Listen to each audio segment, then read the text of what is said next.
thinking about forward to the next session that starts in a few minutes. I see Emilio is here for the first paper. I don't see Matteo. Matteo. Yeah, I'm here. Hi, Mari. Oh, good. Excellent. Maximilian? Oh, that's the third paper. Oh, there we are. Good to see you, Maximilian. And Andrea Marin? Here I am. Excellent. And Ricardo, I see you there. Hi. Good. So the chairman, Johan, said that we can have a break. There will be breakout rooms after the social tonight, and there will be. He said he would label a breakout room for session 3 continuation if we want. So I'll mention that at the end of the session. Thank you, Johan. Could you put the link in the session 3 channel on Slack? So, yeah, I'll put the link, and anyway, at the end of the today's session, so not this session, the global session, I will advertise the link for the social event. So you will. Okay, thanks. And once you're in the social event, you can join the room directly from the. Okay, good. That's lovely. So that was a great keynote to introduce this next session, which are very closely connected to some of the papers.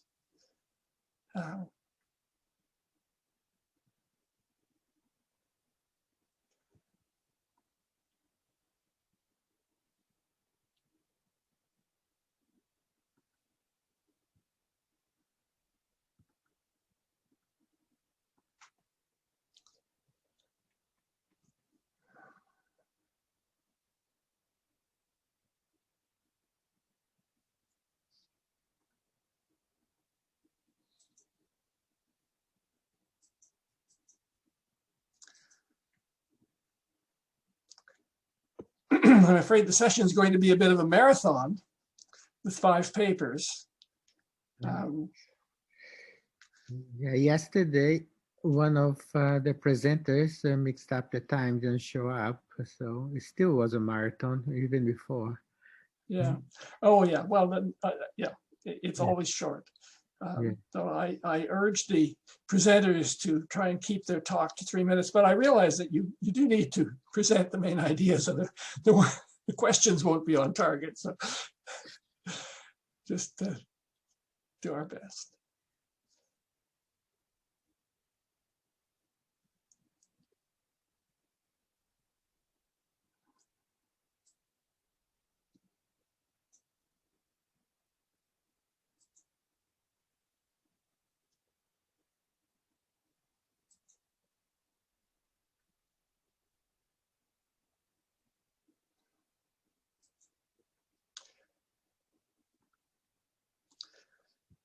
So I'm going to start the session right on time, since and that's 1 minute from now by my internet-driven clock. I hope that agrees with everybody. And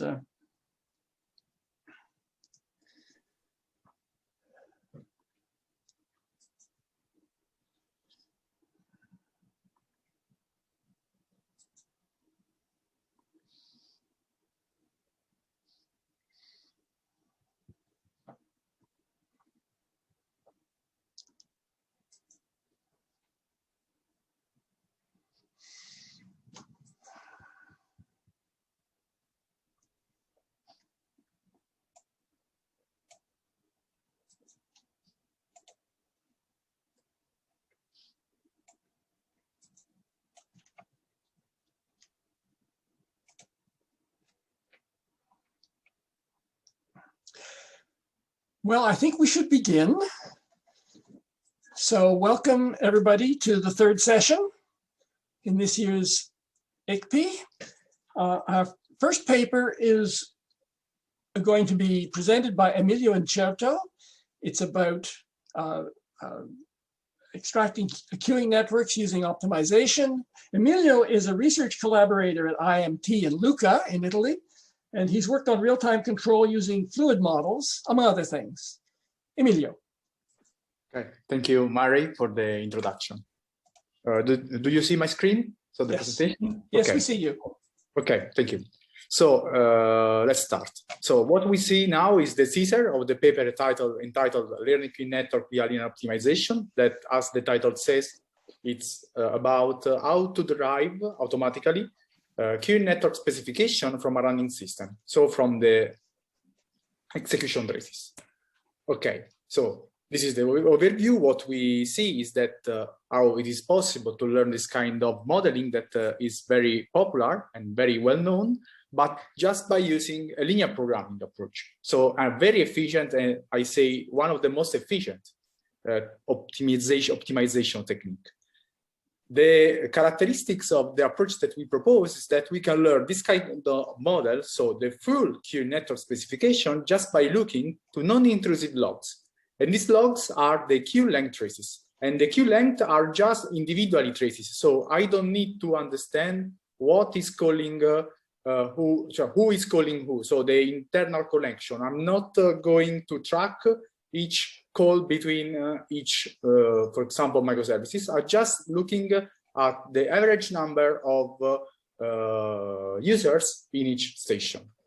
And the main ingredients of the technique are linear programming, obviously, and an approximate dynamic representation of queue network. That is the fundamental mathematical tool that we can use in order to formulate this kind of optimization problem.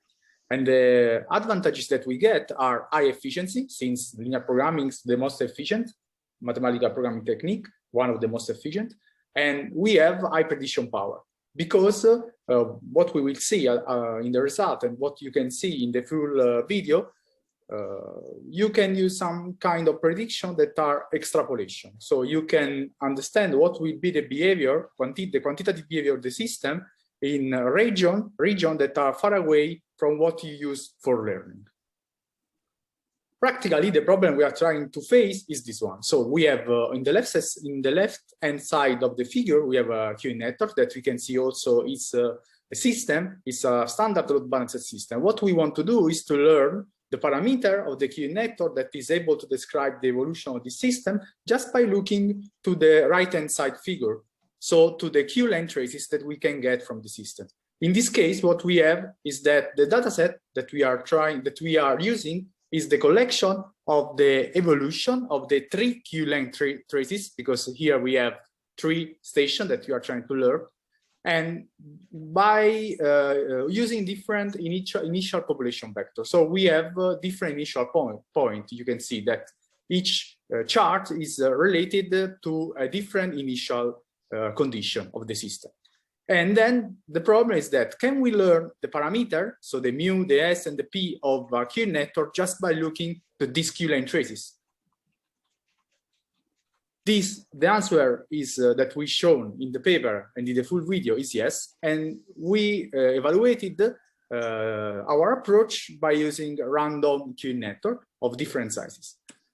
Especially what we did is to prove that the learned model that we derive from simulation, they can be used in order to answer to these 3 questions. In this teaser, I will talk about just a little of the Q1, but in the paper there are the other 2, the Q2 and the Q3.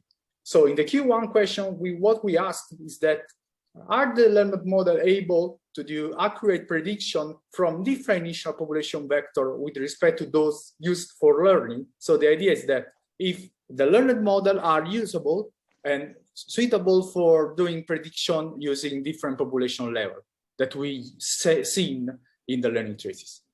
The error function that we use is the differences between the prediction and the actual measurement and the prediction of the model. But we will see better in the next few slides. The model that we use, as I said, are 40 randomly generated systems, each for one network sizes, and the network sizes are... Emilio, 1 minute.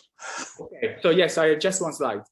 And okay, so this is the way in which you generate a random queue network. So you enforce that the random probability is a really random probability matrix, and then this is the another parameter that we use. The result that we got are this one. So you can see here that with the solid line, we have the the evolution of the system predicted by the learned model. Instead, in the dashed lines, there are the ground truth measurements, and you can see that they are very close to each other.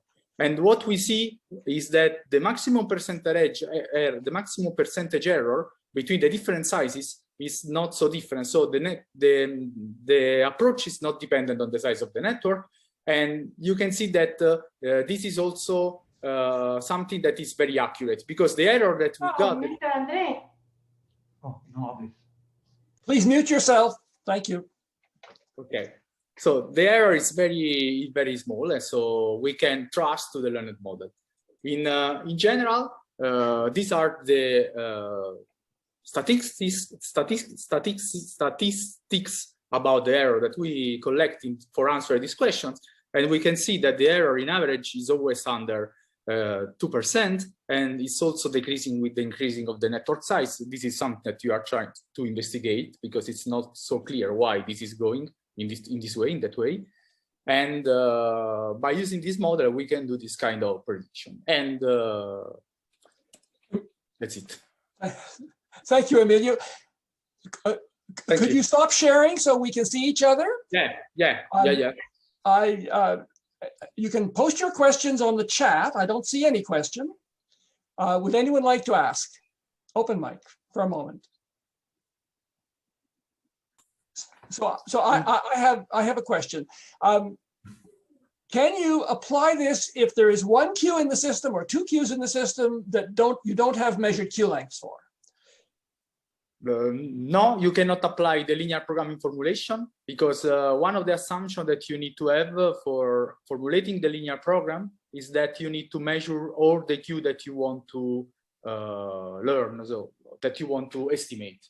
In order to do this one, so to use this approach, similar approach, in order to have something that is not measured, you need to use other kind of optimization technique.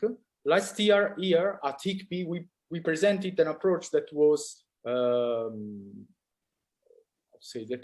based on neural network as the fundamental optimization technique, and this approach is usable when you want to do this kind of learning, when you solve this kind of learning problem.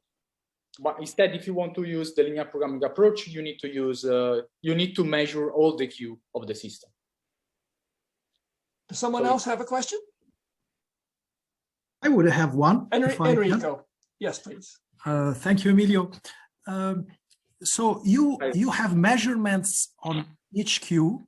So this means that you also have the topology of the overall network. You don't have the topology in the sense that you don't know what is the routing probability between stations, but you know how many stations you have. And so you are learning routing probabilities, and I understand also service rate, and also the population of the closed queuing network. The population, no, because we assume that the initial population, so the network is closed. So if you have the initial population, you have all. This is given. Okay. Yes. Okay. Thank you. So, thank you. Thank you for the question. I think we have to stop there, Emilio. No, we have no time. What I'd like to do, Vittoria, is carry this discussion on after in the social, if you're willing to wait, and we can go on to the next next page. Okay, right. Yeah, okay. I know these papers are. Sorry. No, don't worry. They're very question intensive. So the second paper on detecting antipatterns by external measurements has an all-star author list, very long one. I won't read it. It's going to be presented by Matteo Camilli, who's an assistant professor at the Free University of Bolzano in Italy. Matteo's research is mostly on formal methods in software engineering. Matteo. Yes, here I am. Can you hear me? Can you share your screen? Yes. I don't see it yet. All right, just a sec. You have to click again when you go share screen. Yes, good. Yeah, I know. Perfect. Lovely, I've got it. All right, so Hello, everybody. This is Matteo Camilli. I'm currently a researcher at the University of Bolzano, so I'm not going through the list of all the authors because, 3 minutes presentation is going to be really tough. So I'm going to present this work on entitled A Multivariate Characterization and Detection of Software Performance Antipatterns. And yeah, so essentially we started from the following objective. Measure objective, I think. So we wanted to address the lack of computationally efficient methods for detecting software performance antipatterns. And we also wanted to support software engineers working on refactoring of large-scale complex systems in a real-world setting. And we wanted to develop a method that, let's say, efficient enough to be integrated into modern DevOps practices, which is a sensitive matter nowadays. And so we started to shape this research activity. So we derived the following 3 questions. First one, we wanted to, the first question is how to develop such approach, which is computationally efficient to characterize and detect SPAs. Second question is what is the computational complexity? So we want to evaluate our approaches in this sense. And the third one is what is the perceived usefulness of the approach in a real world setting? So we want to understand to what extent this approach that we propose is useful. So we address these 3 questions by conducting an industrial case study. The case study is the following. Essentially, it's a large telecommunication systems developed by Ericsson. The system is very large. It contains more than 20 subsystems developed by using software-oriented architecture. And is a real-time system in the sense that it has hard performance requirements. It is expected to handle 16K transactions per second or something like this. And so in order to reply to our 3 questions, we collected 2 types of data. First of all, performance data. So we conducted a number of controlled experiments. And we also conducted in the end a survey at Ericsson to understand the applicability and the usefulness of the approach. So just to a couple of, very briefly, a couple of words about the approach itself and the main results. So the characterization has been done by modeling the software performance antipatterns through MG1 queuing systems that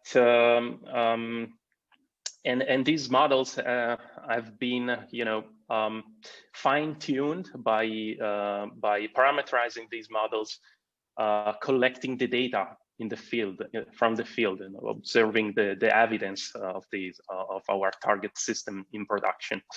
So essentially, we characterize the software performance antipatterns, as you can see here in this space, the normalized distance between the scalability requirements and the slope of the response time regression line. So it's a function of the increasing workload intensity that represented the performance degradation, the severity of the performance degradation. So after characterizing the antipatterns, we performed a number of experiments. So we measured for each service of the system these distance and slope. We also and this is a sort of you can consider this as a sort of a risk assessment like characterization of the services at the level of the services. So then we extracted this classification of the services based on the severity of the scalability issues that we identified, and we also were able to detect the presence of an antipattern, the expensive DB calls in particular, by looking at the Euclidean distance between this point and our oracle, essentially the one predicted by the models. And this Matteo, was 1 minute, Matteo. Sorry. Okay, thank you. This was also confirmed by Ericsson engineers. So computational complexity, I'm not going into the details of this. You can find the details in the paper if you want, but yeah, we essentially performed an evaluation of our algorithms. So it seems that the complexity is less than the state-of-the-art heuristics. And lesson learned from Ericsson. So essentially we conduct a survey, and as you can see from these percentage values, yeah, we can see that essentially there is a strong agreement in the usefulness of the approach by the engineers that worked daily in these in a scalability assessment of these telecommunication system. That's it. So yeah, thank you for your attention, and yeah, if there are any questions, I'd be happy to reply to the best of my possibility, of course. Thank you. Thank you, Matteo. Could you stop screen sharing so we can see each other? I don't have any question in the chat. Would someone like to shoot one?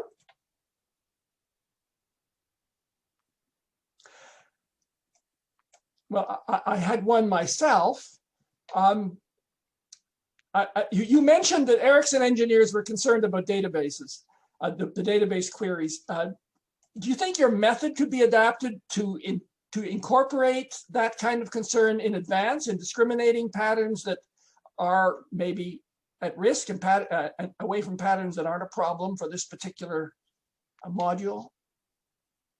So essentially, do you mean embed domain knowledge ahead of time before applying the approach?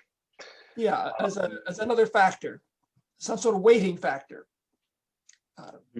Yeah, I think that I mean, on the one hand, of course, embedded this kind of information in the whole technique could be definitely useful. I mean, I think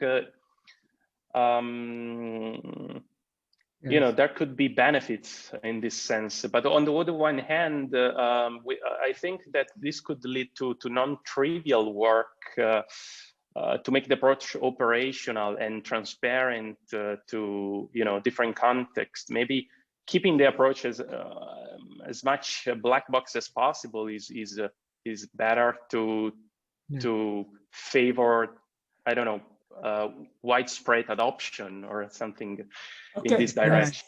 Alberto. Yes, thank you very much for your comment, Murray.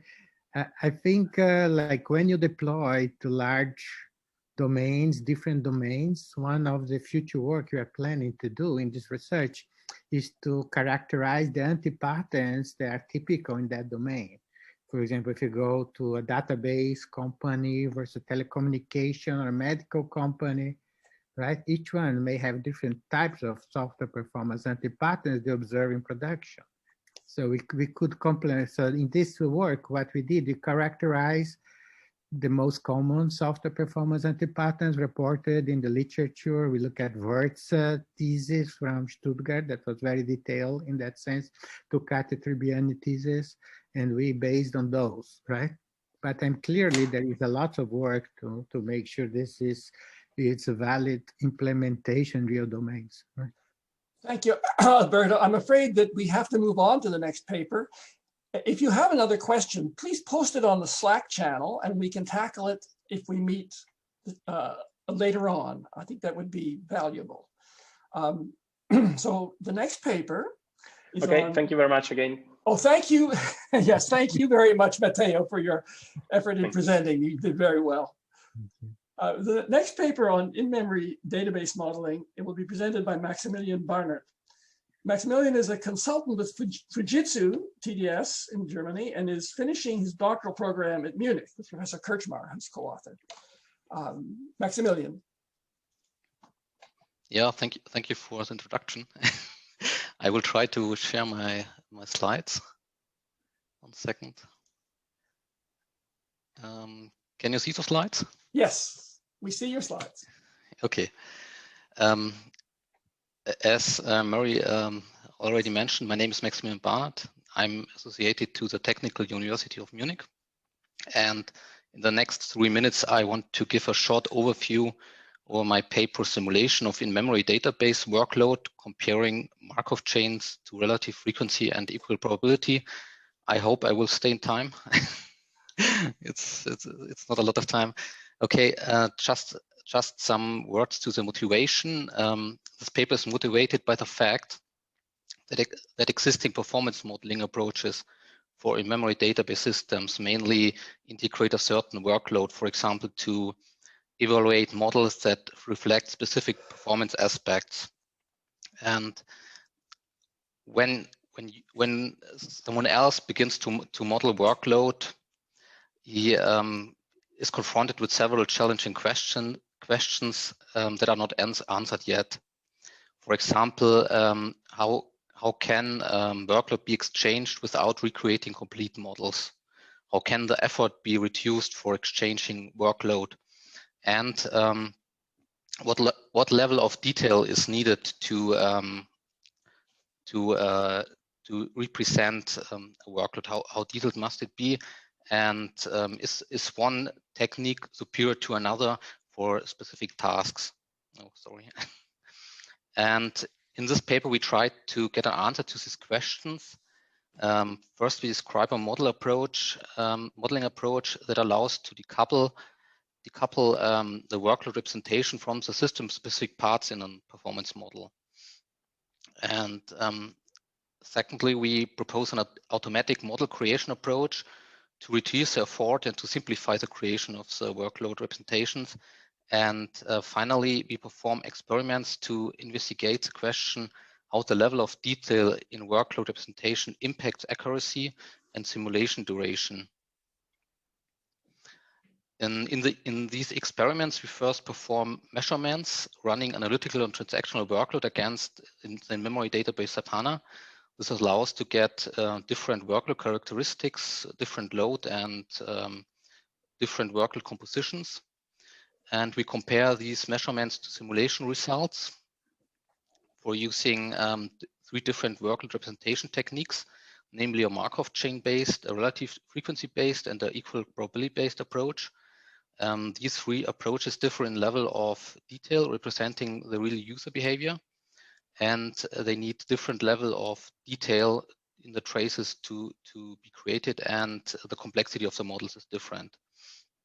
And to receive the simulation results, we submit the collected traces, which we submitted during the measurements, to our prototype. The prototype creates models for 3 different workload representation techniques.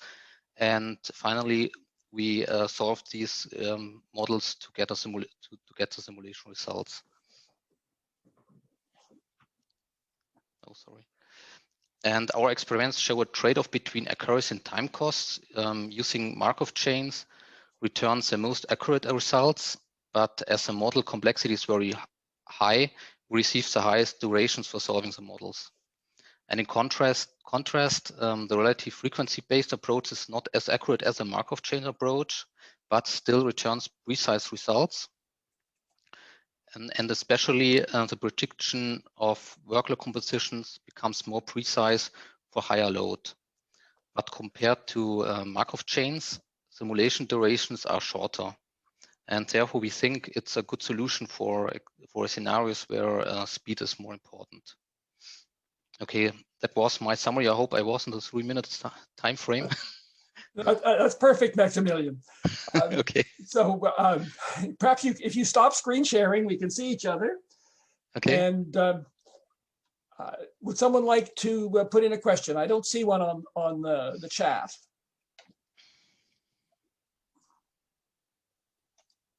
Well, as usual, I try to have a question myself. And I wondered why the simulation was so much longer for the transactional cases. Maybe there's a simple reason for that. Yeah, the main reason is that transactional workload mainly consists of short-running queries, and therefore the overall workload contains much more statements or queries, and therefore simulation needs to to simulate all these queries. In transactional workload, you have thousands of queries compared to an analytical workload where mostly long-running queries are. But when you have a lot of queries, you have a lot of data. So maybe you could make do with fewer queries in the transactional workload and still get accurate enough results. I mean, your statistical accuracy depends on your sample size, which grows faster.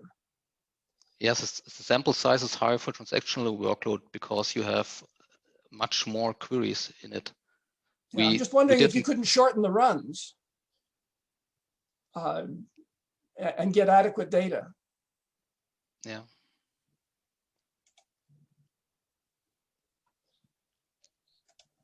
Open for anyone else? Yes. So just a follow-up naive question along those lines, the simulation time, how does the simulation time compare to the actual workload run time, right? How long of a workload are you modeling when it's taking seconds there? And is the simulation longer or shorter than the actual workload? We captured 10 minutes of the workload, a 10-minute runtime of the workload. And then we simulated these 10 minutes. Okay. So it's still keeping up. It's just using a lot of compute to keep up. Pardon me? So how long did the simulations take to run in wall clock time? The 10-minute simulation took an hour or a day or a minute? No, it takes minutes. For example, when using the Markov chain approach, it takes about 10 minutes. So, and when we increased the parallel sessions that we captured in the workload, we had up to 900 seconds.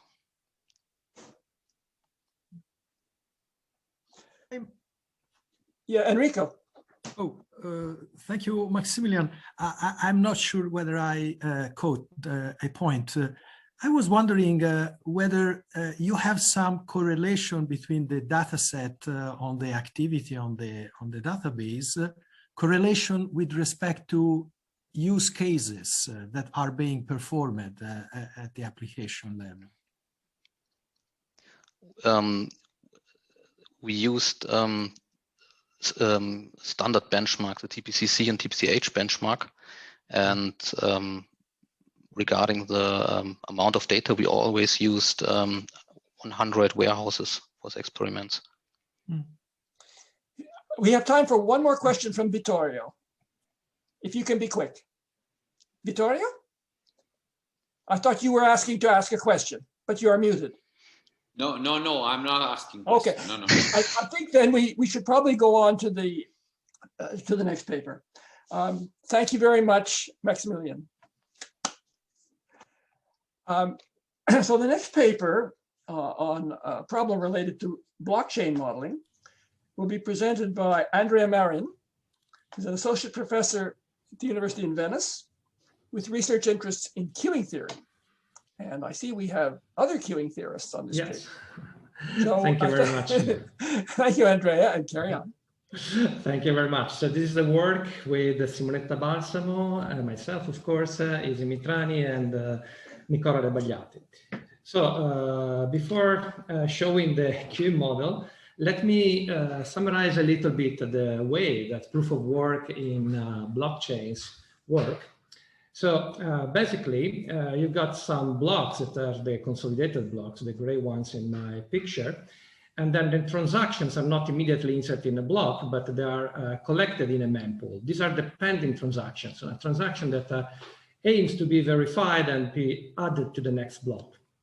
So the point is, how do the miners choose the transaction among the mempool that they want to enter, they want to insert in the block? The miners are selfish. They try to maximize their profit, and so they choose from the mempool the transaction that offer the highest fee per byte to add inside here. So this is a priority queue, basically. And the point is that there is the system is not really scalable. So if the arrival process is high, the backlog in this queue tends to be bigger. And so what happens is that the users wants to offer a higher fee, especially if they are working with a delay-sensitive application. And this is because the miner will actually choose them first to be added to the next block. I should mention that the average delay between one block creation and the next block creation is in general fixed. It's an invariant of our network, and also the size of the block. So there is a maximum throughput. And if this arrival process increases, then of course the response time of the system decreases, gets worse, increases, gets worse. And so to prioritize their adding to the next block, the fee grow. So the point is that the arrival process has big fluctuations. So it's very difficult to determine in a certain point what's the best fee to offer when you want to be consolidated within a certain time or within a certain average time. And this is actually the problem that we address in this paper. So suppose that you have an application that needs to insert some data inside the blockchain, and this data may be delay sensitive or not. And, but in case they are delay sensitive, you want to offer a fee that allows you to respect this deadline. And you want to offer the minimum fee to respect this deadline in order not to waste money, of course. And so our idea is to provide a QE model for the analysis of the mempool for the transaction.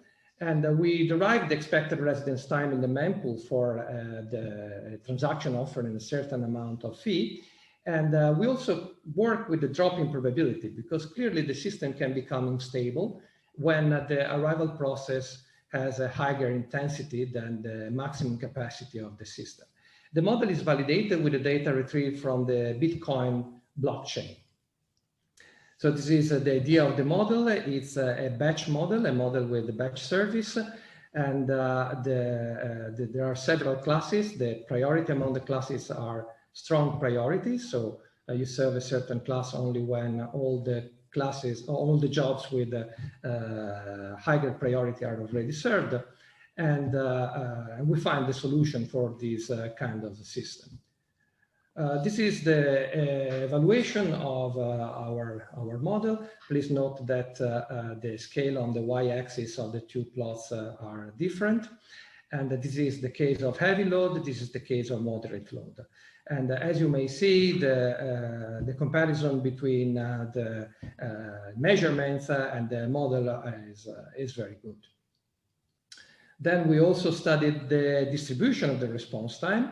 And this is interesting because here you may see that the highest priority classes are not much affected by being in moderate load or high load, okay? But when you go to lower priority, as expected, the impact on the expected response time becomes more evident.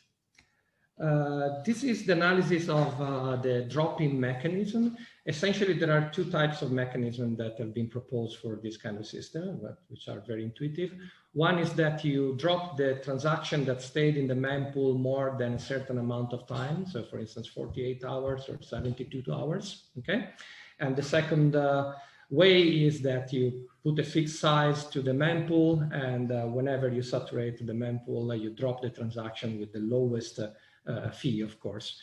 And we compare this drop-in probability for different configurations, showing that if the system is heavily loaded, the timeout is of 48 hours, does not drop more than those of 72 hours, for example, but the probability of consolidation is roughly the same. It's almost the same.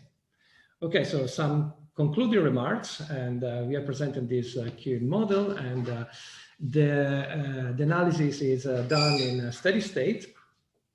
What we would like to do as future work is incorporating the state of the mempool at the moment in which you formulate the transaction. That, of course, is an information that you lose when you do the steady state analysis in order to determine which is the optimal fee that you should offer to satisfy certain time constraint. So this is the pitch that I proposed. Thank you, Andrea. Could you stop screen sharing and then we Yes. can see each other? And the floor is open for question.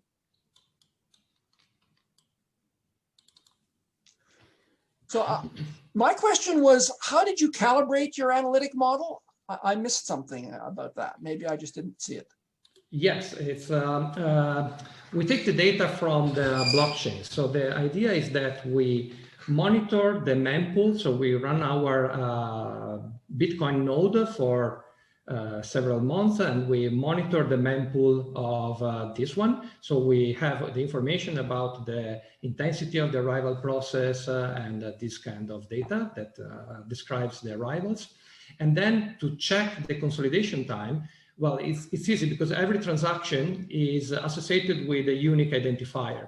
And so when you have it in the mempool, you have the arrival time, and then you see the timestamp of the block when it's been consolidated, and then you average and you obtain the expected consolidation time, so the time that it has waited in the mempool. So the model is parameterized with data taken from the arrival process at the mempool, and then it's validated with the data of consolidation inside the blockchain. Don't know if this answers your question. Yeah. So it's not the response time is not obtained indirectly with little law. It's actually measured user by user because the system allows us to do it. Okay, another.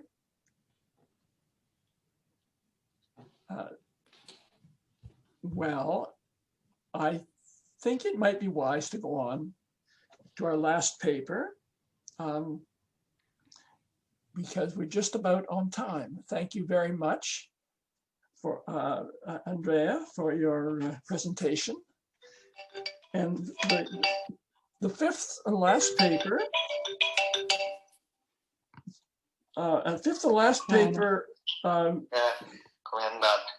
Male perché would somebody please mute their microphone?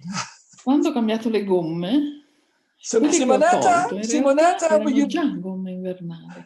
Simonetta, mute your microphone, I please. coglioni dei gommisti non me l'hanno detto. Thank you.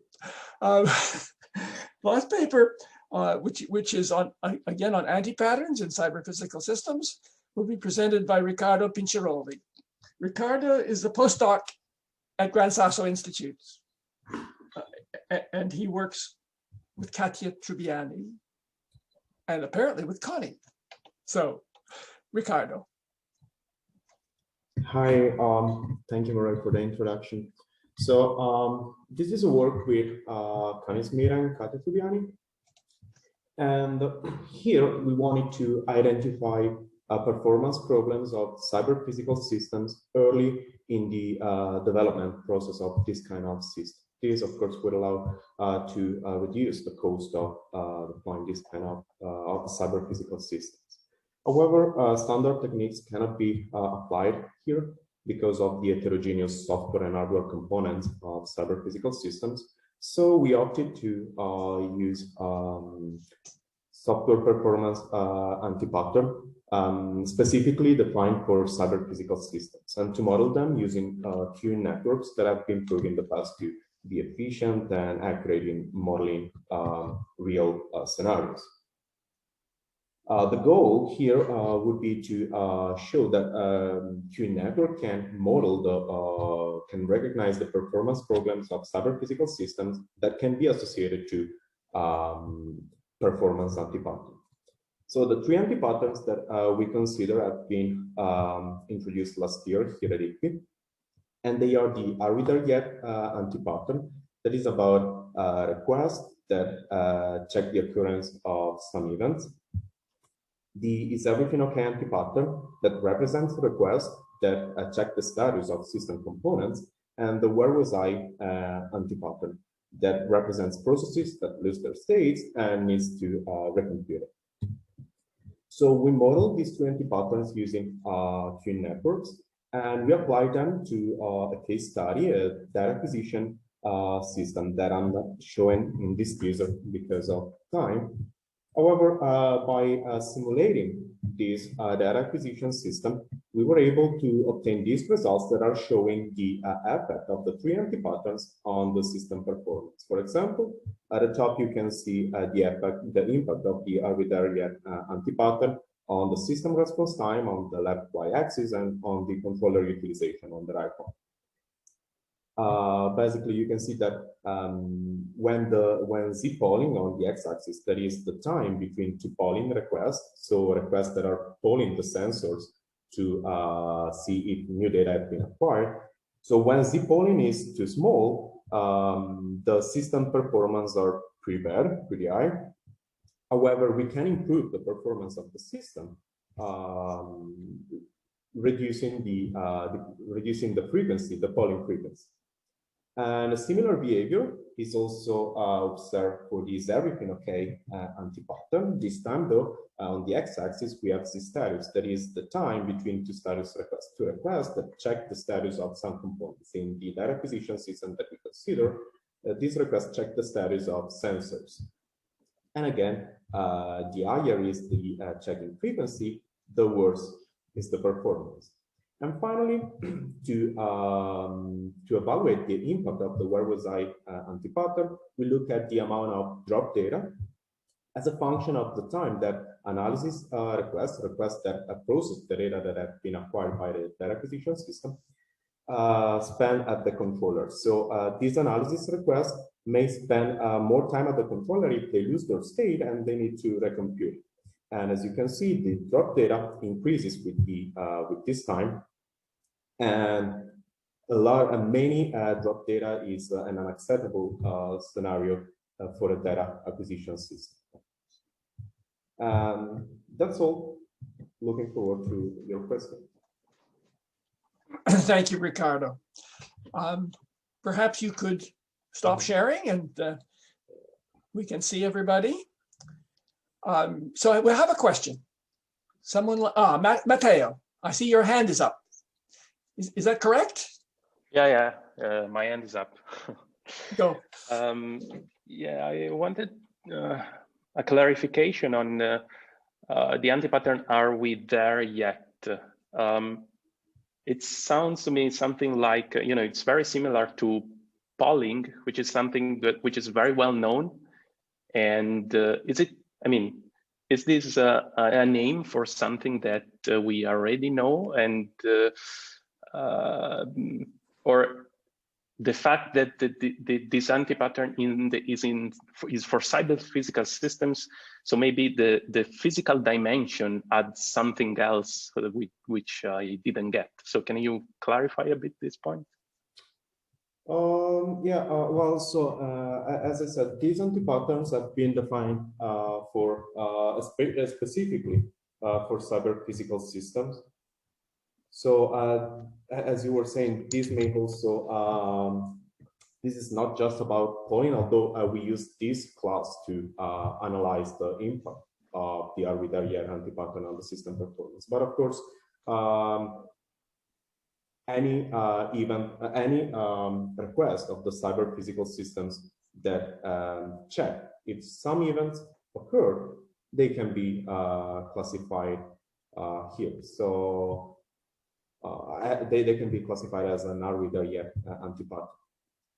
But is it specific to cyber physical systems, or is it something that also occurs in other type of systems?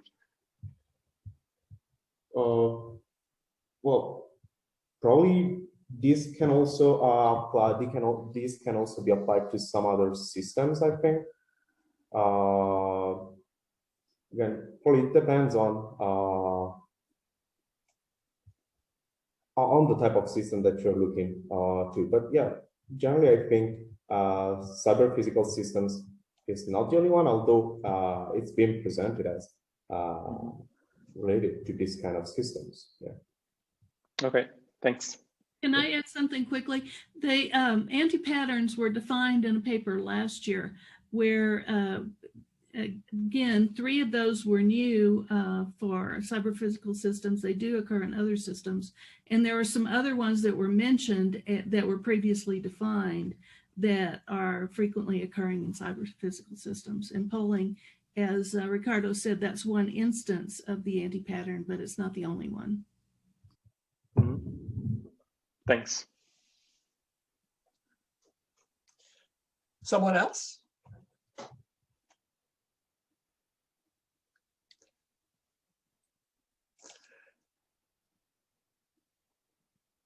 I wondered about means for controlling this anti-pattern, sort of advice for developers. Because if the developer doesn't realize it's polling and isn't familiar with the sort of cost-benefit analysis for polling, how can you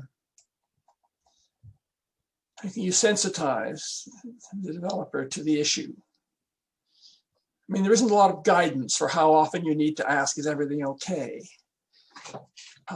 There may be some use cases in which it's really critical to know that everything's not okay right away. And maybe polling is not the way to do it if you have that kind of use case. Maybe you need alarms which interrupt. Can I say something about that? This paper attempts to quantify the effect of these various anti-patterns. And so I think the results of these models should enlighten a developer on the cost of them. Ricardo? Okay. Yeah, I agree. Moreover, there may be also different strategies actually to approach these problems. I think in Slack, there was a question about increasing the number of CPUs. That may be another approach. However, independently of the kind of the solution that we're going to adopt, we have also to pay attention to the cost that may be monetary when we add CPUs, or it may be a performance cost when we play with these knobs, with the polling frequency, the status frequency. Of course, if we decrease this frequency too much, we're going to miss some events. So there is, of course, a trade-off to consider. I think perhaps we'll have to end our session at this point. There's another talk due to start a couple of minutes ago. I want to thank the five presenters and the many authors again, and very nice presentations. I enjoyed the session a lot. And I think we have a breakout room for later on. And if people want to resume this, I think there's some questions unanswered. I suggest that we get together there at 8:15 Central European time. That's 45 minutes after the social begins. I don't know if that's a well-chosen moment, but it would mean that we weren't missing out on the social. We could still resume this. So I hope to see some of you there at that time if you're interested. And thank you. I don't know who takes on the next event, but it's an introduction to spec. Who's up for that? Hi, so I think Sam and I, this is Okay. David Reiner. Very good. Thanks, Mary. Over to you. Thanks. All right, so hello, everybody. My name is David Reiner. I'm the president of SPEC, and let me display here.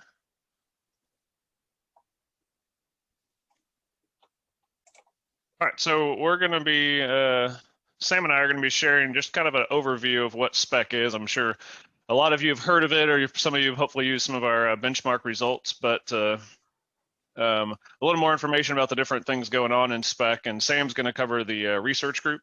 I'm going to cover the rest of the groups here. So SPEC, and you guys can see my display, right, Sam? Yes, we see it. Okay, great. Okay, so SPEC's a nonprofit worldwide consortium, has a lot of industry as well as academia. We just celebrated our 30th anniversary in 2018, so we're definitely proud of the long time of work that's happened here.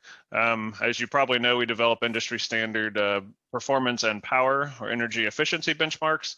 We mainly focus on servers and workstations, but we're open to expanding into other areas, and it's a member-driven organization. So the board of directors is all made of volunteers from the organization, not staff. There's multiple levels within SPEC that if some committee, there's some disagreement, then you can escalate to higher levels, and it's a very democratic run organization. We focus on real world applicability. So when we develop our benchmarks, we often like to work with folks in academia or industry or authors of software to try to get real world examples of software to test in our benchmarks. And then as ICPE and other examples, we do sponsor conferences and research. And what Sam will be covering was a great expansion of SPEC, the fourth group of SPEC, which was the research group, which was started 11 or 12 years ago, which has really been a great addition to SPEC to bring even more academic interest in. So Sam will be covering that after this. So this kind of gives a look at a lot of the benchmarks that are developed across SPEC. So we're organized into now 5 groups, and they have different focuses. So it's 2 of our groups are the open systems group and the high performance group. And this is the list of released benchmarks that those groups work on. So we have cloud benchmarks. SPEC CPU is the original SPEC benchmark from its first version of SPEC 89. That's had many versions and has been very successful and important, especially in the server CPU space and for research. Our energy efficiency benchmarks, SPEC Power was one of the first benchmarks to introduce load levels of testing, not just at 100% utilization, but at all the steps below that and idle power. So the whole curve of performance per watt could be studied. And this really, if you look at charts of how things have progressed since this benchmark came out, it's pretty phenomenal, the exponential curve increase in performance per watt. Virtualization benchmarks, storage benchmarks, and the HPC space is that second from the right column, which is SPEC Excel, which looks at GPU offloaded compute, and MPI and OMP look at those parallelization models. And then we have a group of Java benchmarks. And one new thing we have that we just started recently is we now do have a machine learning committee. We haven't yet released a benchmark based on that, but there's an effort to develop that, and there's some betas being tested internally within SPEC. So obviously an important area and an exciting thing to be studying. If we look then at our graphics and workstation committee, this is focused on professional graphics as opposed to kind of gaming or consumer graphics. And so there's a lot of CAD, CAM, 3D Studio Max, Maya application benchmarks. So the APC application performance characterization benchmarks focus on if you own the application, then this is kind of a simulator for commonly done work within that application and using models that we obtain from different authors. So it simulates a lot of workflow that folks using these applications would use. Whereas SPEC ViewPerf takes, it's for people that maybe don't own the licenses to all those expensive applications and still want to get kind of a broad overview of professional graphics.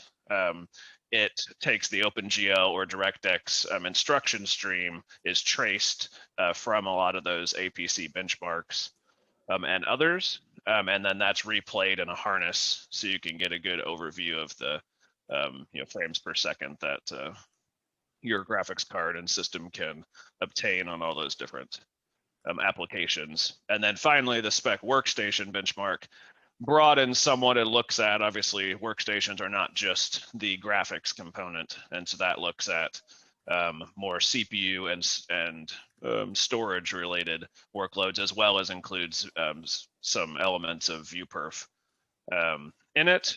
Also does not require any licenses other than the SPEC license. It gives a good overview of your performance of your professional workstation. So SPEC's membership is worldwide. Obviously, we are always interested in further areas. We're mostly in the US Europe and China, Asia area, and just like ICPE being planned in Beijing in the future, we're excited to keep bringing in more members in other parts of the world and in Asia. And actually that machine learning working group is chaired by Inspur, one of our most active Asian companies, and it's been a great collaboration with them.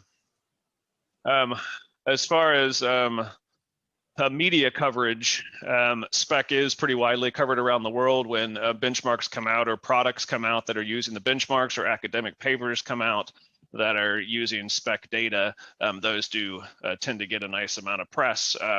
As you can see here, the hottest spots are in the US. I'm in China, but there is a lot of worldwide coverage, and 16 articles a day on average coming out, at least a few years ago. So this is a list of some of our members. These are some of our corporate members, and then we have a list here of a lot of our academic or associate members. So I'm happy to know that see a lot of the folks here today are on this list, and SPEC is always interested in anybody that wants to participate either within SPEC. A lot of our academic members are in the research group, which Sam will be talking about, or in the HPG group. We have a large contingent of academic members in the high performance group, and then there is a great partnership between RG and the OSG group. The OSG group does have some academic members, but it's usually more of a partnership between RG and those committees.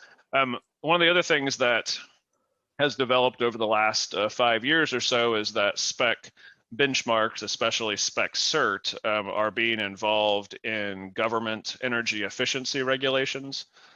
So especially with the pushes for carbon neutrality and the European New Green Deal and other pieces like this, the British EU Commission, Japanese, Chinese, and US governments all have regulations for servers that, except for the US one, require a minimum energy efficiency of servers to sell your server in that geography.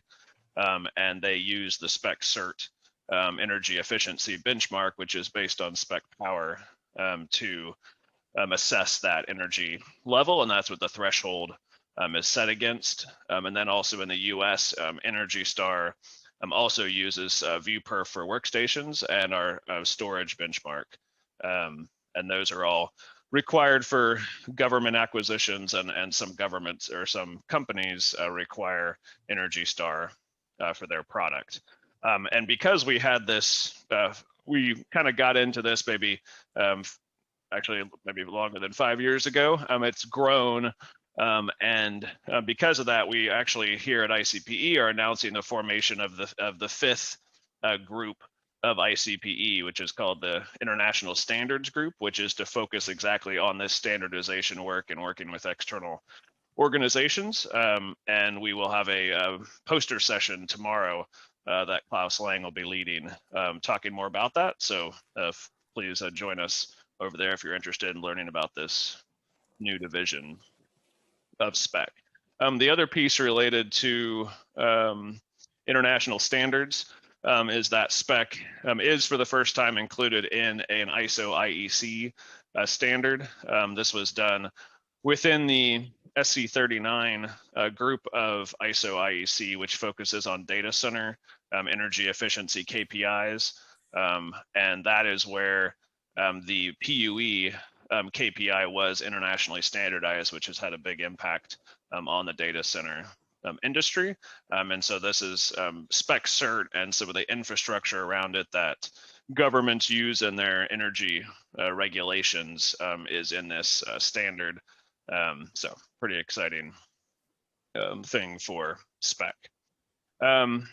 And then finally, I'm guessing most people are familiar, but one of the things that SPEC provides to industry and especially academia is the result database that's available on spec.org, freely available. And this is a peer-reviewed database of benchmark results from across our suite of benchmarks.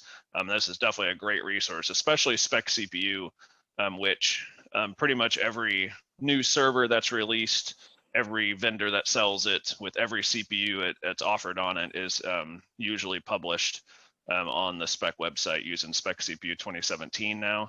And so this has built up an extensive database of results that this number is actually a little outdated. I think we're probably towards 70,000 publications. And so it's a great thing that you can look through history and do a lot of comparisons on different variables with that data. And just for fun, we created some stats here on what the runtime, because Spec CPU actually is a pretty long benchmark that a full run of all its metrics takes maybe 2.5 days. So this is an extensive amount of effort that went into this. And so if you wanted to recreate all these benchmarks, it would take you 106 years, cost you $28 million. And if you did the extremely earth unfriendly thing of printing out all these applications or these publications, it would reach 9 miles into space. So that's the end of my presentation. So Sam, over to you to talk about RG. Thank you very much. David, could you stop sharing? Yes. So that I can...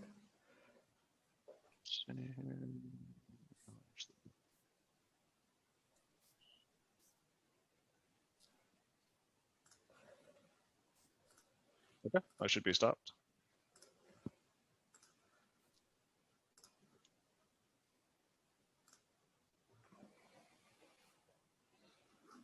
So let me switch to...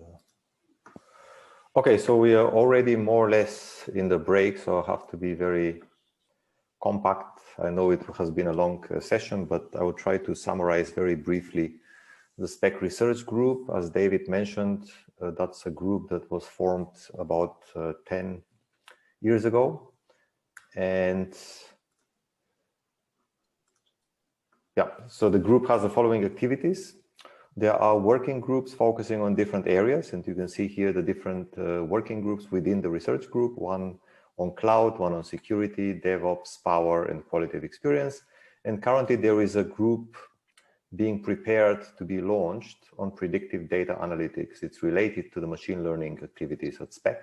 So if you're interested to participate and work on that area, just contact us. It's currently being formed, so you could have the chance to be one of the founding members of that group.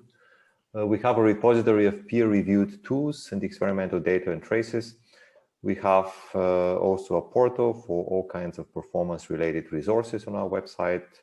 You can find the link up here. And we organize conferences and workshops. One of the conferences, of course, ICPE. One big milestone that we celebrated recently has been the release of our book on benchmarking. It's the first textbook in the area of benchmarking and has been a long-term effort with a lot of contributors. You can see here a list of people that have contributed either as chapter co-authors or as providing feedback, helping us to improve the text and so forth. So this has been a very big long-term effort. Has taken roughly 5 years to put together this book.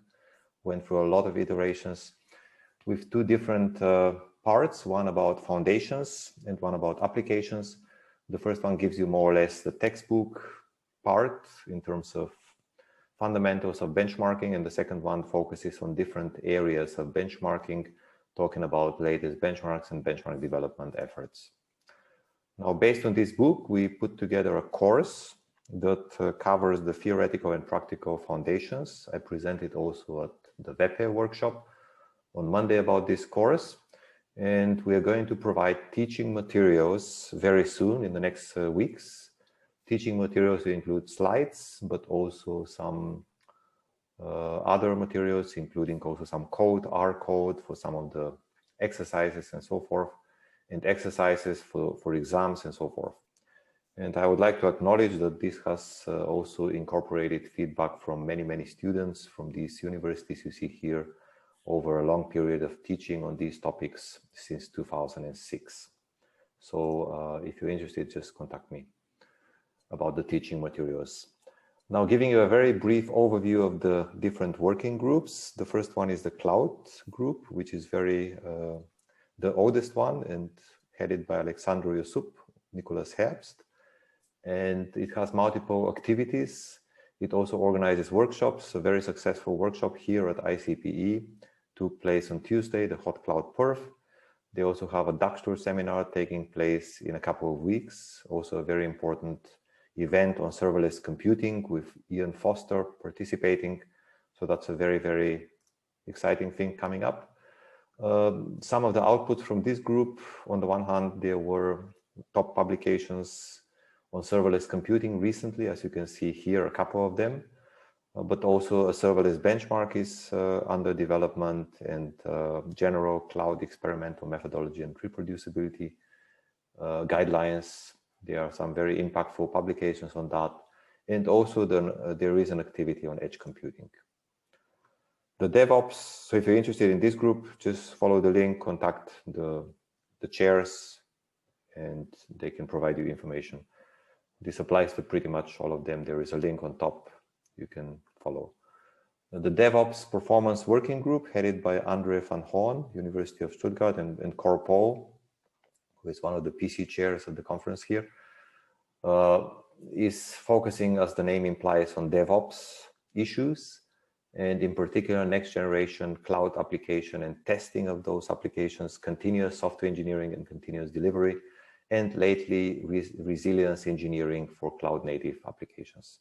Also very active group, also one of the oldest ones, with very, very different activities underway and opportunities to collaborate. Some highlights here, they had also some top publications at ICSA, for example, or also at ICPE on a regular basis. They're also organizing workshops and events, and also special issues at renowned journals. So also very, very fruitful collaboration.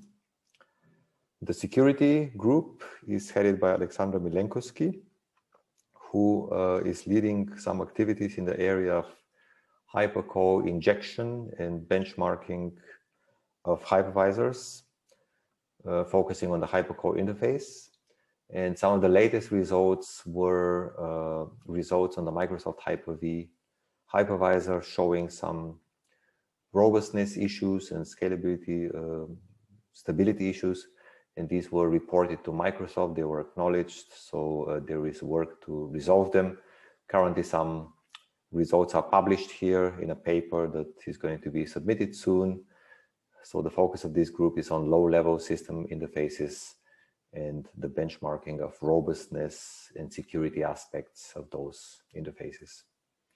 The Power Group, headed by Norbert Schmidt and Klaus Lange, is working on power-related topics, traditionally in the space of hardware benchmarking, as also was mentioned by Spec President, but now also moving increasingly in the direction of software resource efficiency, where we are planning to work on a software resource efficiency benchmark, and also have applied for some funding in this area, and are looking forward to launch these activities.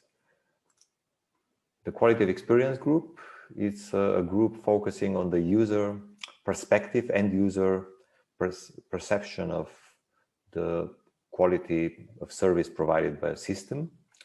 So they are looking at metrics for quality of experience. They're looking at performance evaluation methodologies and approaches in this area. Here are some activities focusing on modeling, metrics, fairness, quality of experience fairness, and crowdsourcing-based benchmarking methodologies. Florian Warmser is leading this group, and you can contact him here at this address. If you're interested, they're also looking for members. Of course, we are tightly connected to ICPE. ICPE was launched about 10 years ago or 11. And the Spec Research Group has been very active in the ICPE conference. You will notice that the organization committee includes parts of the Spec RG, and we are also regularly supporting and sponsoring this event. You can read more about everything I presented here in this newsletter that was published just before ICPE. This is our tradition, so it summarizes everything I said. and you don't even need the slides. If you take this newsletter, you have everything that I presented, but I can still post the slides in the Slack channel. So if there are any questions or comments, I'm happy to address them. Otherwise, we have some break right now, and there are a few minutes left. Sorry for pushing the schedule a little bit. Thank you very much.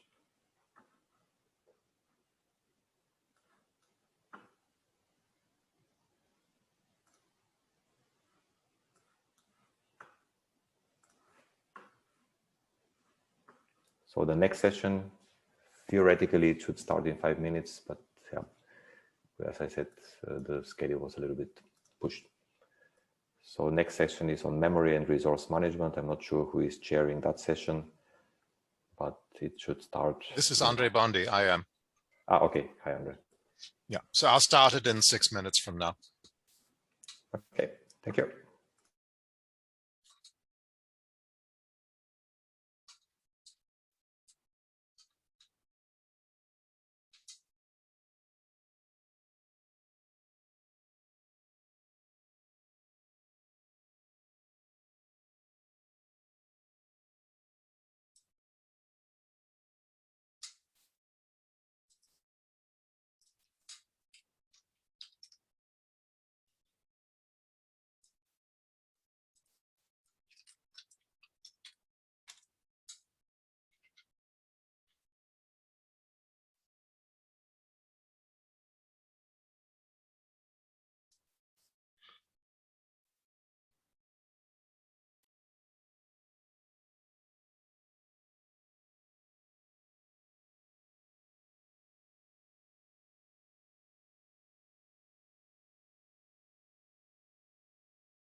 Hi, this is Andre Bondi. I'm the session chair for memory and resource management. We'll start in a couple of minutes because the last session went on a little bit over.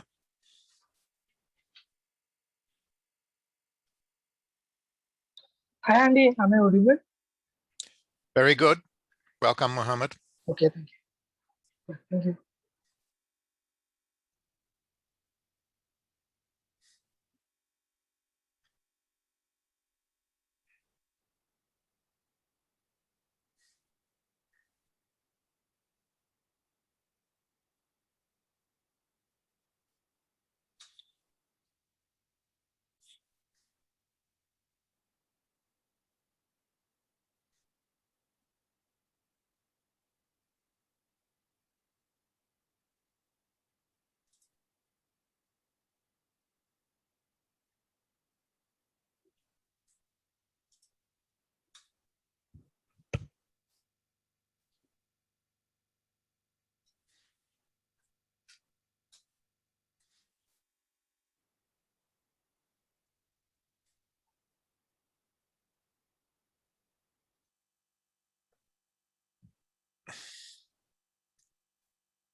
Okay, I guess we might as well get started. We've got the poster session immediately after this. I'd like to welcome you all to session 4 on memory and resource management. We have 5 speakers. Each speaker will get between 3 and 5 minutes to speak, and then there'll be about 5 minutes for questions. Actually, a little bit less than that because we have 45 minutes total. And I'll ask each speaker to present, and then when the presentation is done, release the screen so that we can all see each other. Our first speaker is Mohammed Onais P. from IIT Bombay. He's a student there. His main research interest lies in the area of virtualization of persistent memory and flash-based devices and cloud setups. Mohammed, please proceed. Thank you. So, let me share the slides.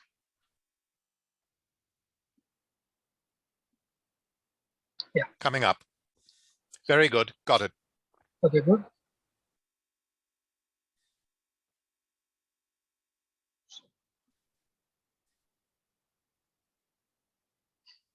Okay.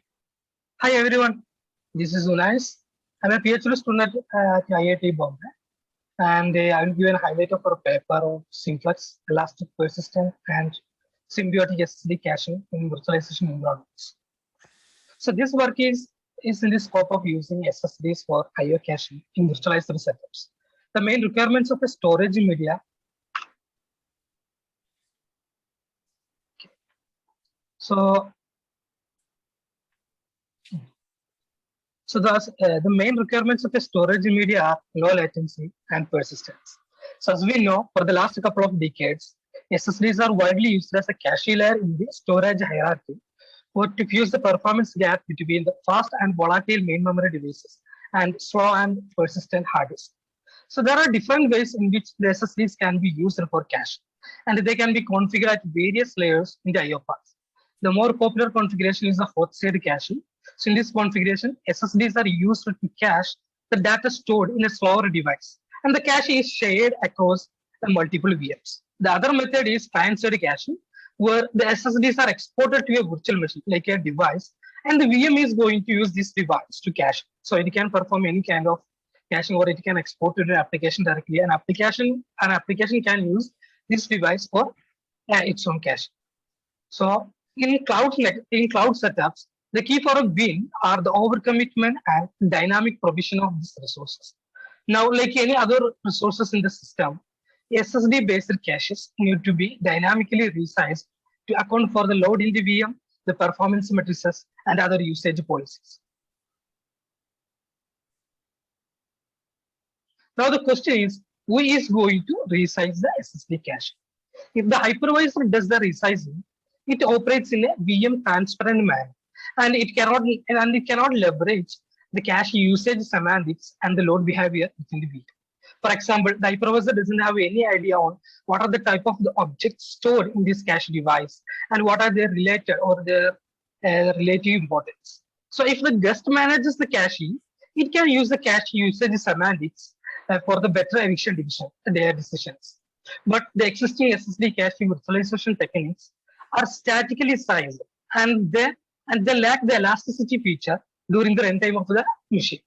So for the optimal performance, let the hypervisor manage the SSD resource across multiple virtual machines, and let the guest operating system manage the efficiency based on the cache usage semantics or the VM specific or the application specific policies. To support this symbiotic game plan, the main challenge is the lack of an elastic SSD virtualized device. So we proposed simplex, an SSD-based elastic and symbiotic I/O caching framework. So this is the architecture of the simplex. The main 3 components are the virtualized elastic device, that is we call VSSD, the hypervisor-based simplex manager, and the VM-specific elastic SSD manager. So we used a ballooning taking mechanism to implement this elasticity feature with the VSSD. The simplex manager, here the simplex manager takes the decisions on when to resize the VM and how many blocks to be evicted. So whenever if you take a decision, it forward the request into the backend driver. Sorry. And then backend driver forwards the request to the front-end driver and then to the VM specific Elastic SSD manager. So this is actual entity we use as the SSD for cache. So this manager decides which blocks should be evicted based on its own cache usage, semantics, or the application specific usage policies. Then it decides which blocks should be evicted and gives its number or gives a list of these blocks to the front-end driver and then to the manager. The manager then deallocated these blocks from the particular VM and moves to the empty so the manager deallocates the blocks from the VM.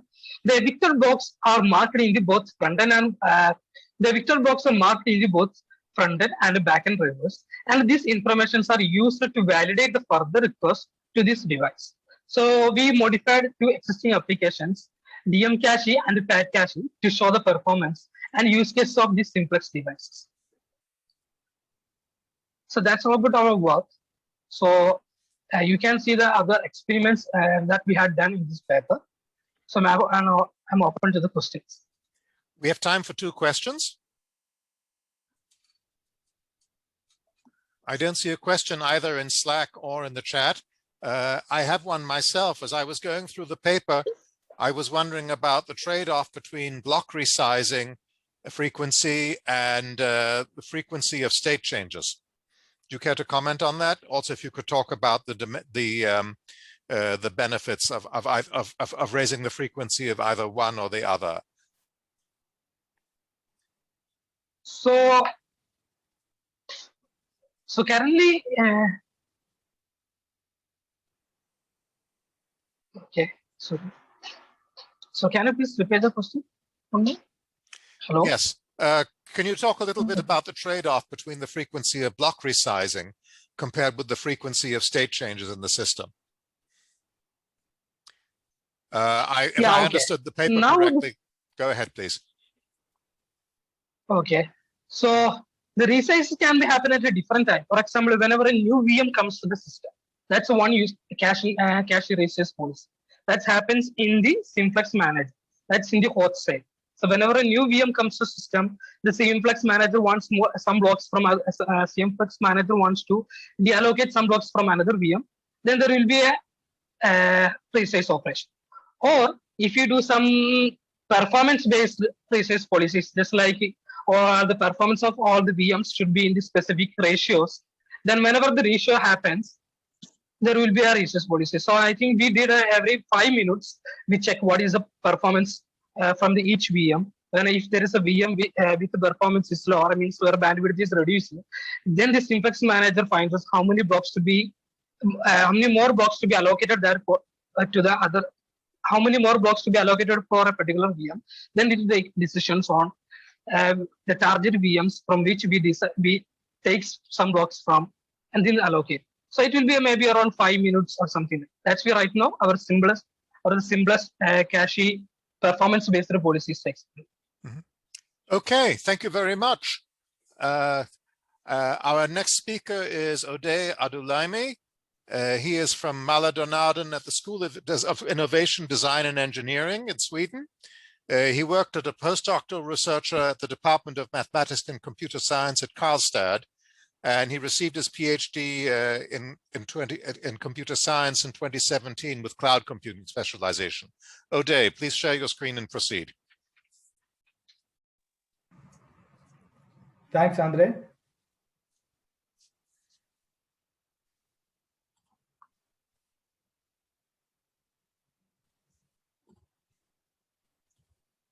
Can you see the screen? It's coming up.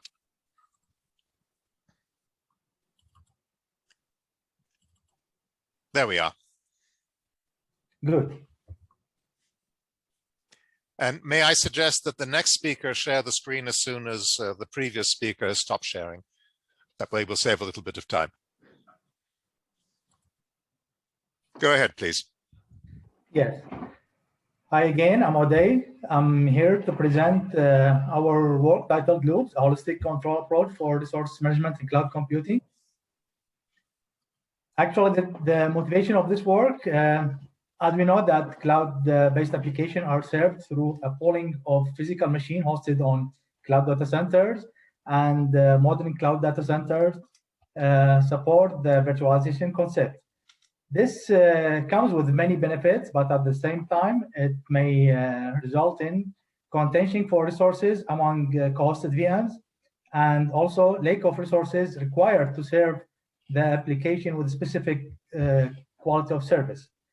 So this may lead to performance degradation, of course, and services may being very slow, and also as a consequences, it leads to a user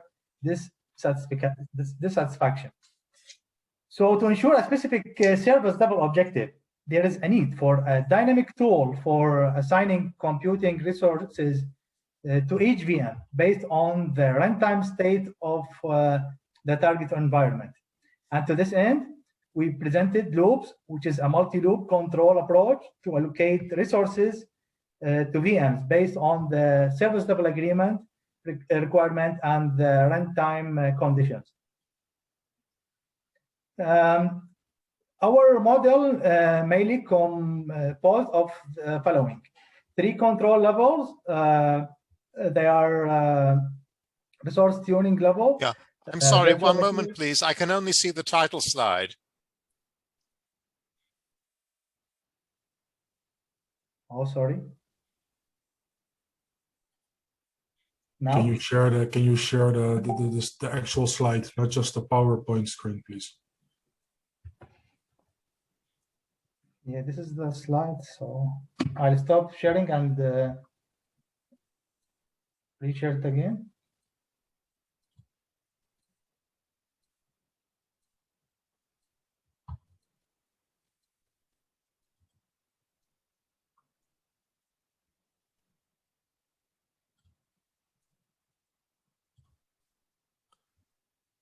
It's okay now? No, can't see a thing.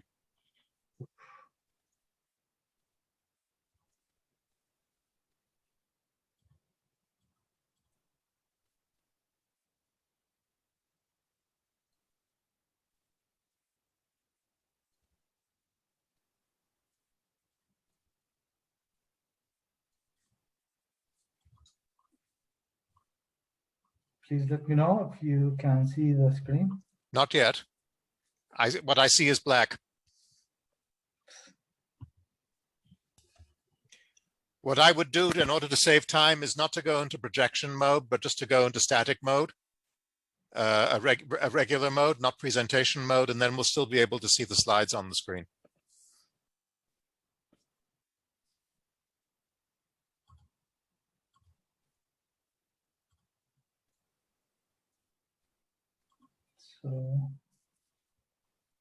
So just share your slides as though you were editing them instead of presenting them, please.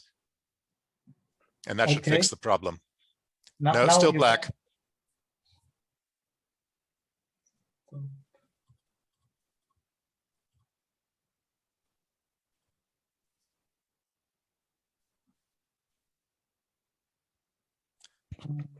Close the PowerPoint file and open it again, please, and then just show the normal view instead of the presentation view.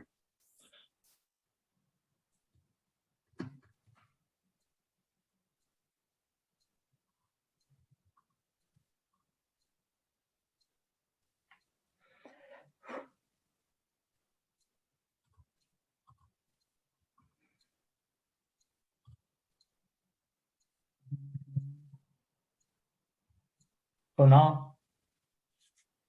Not yet.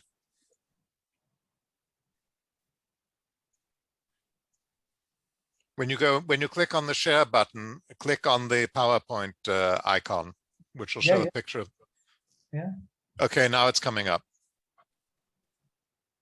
Black. Black again? Yes.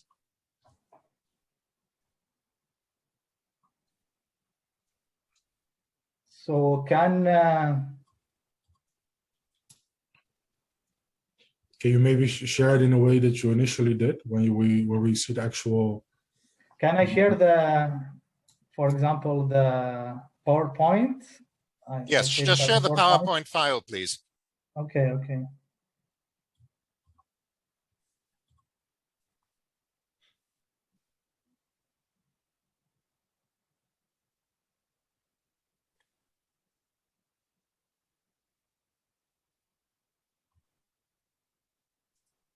Let me open it first. Where is the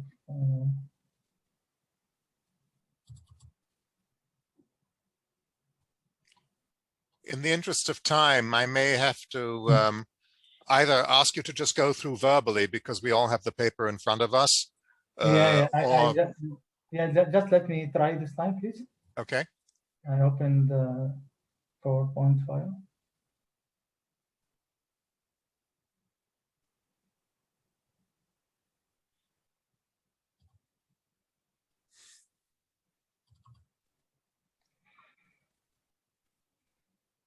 Is it okay now? No. Can you see? Can you see?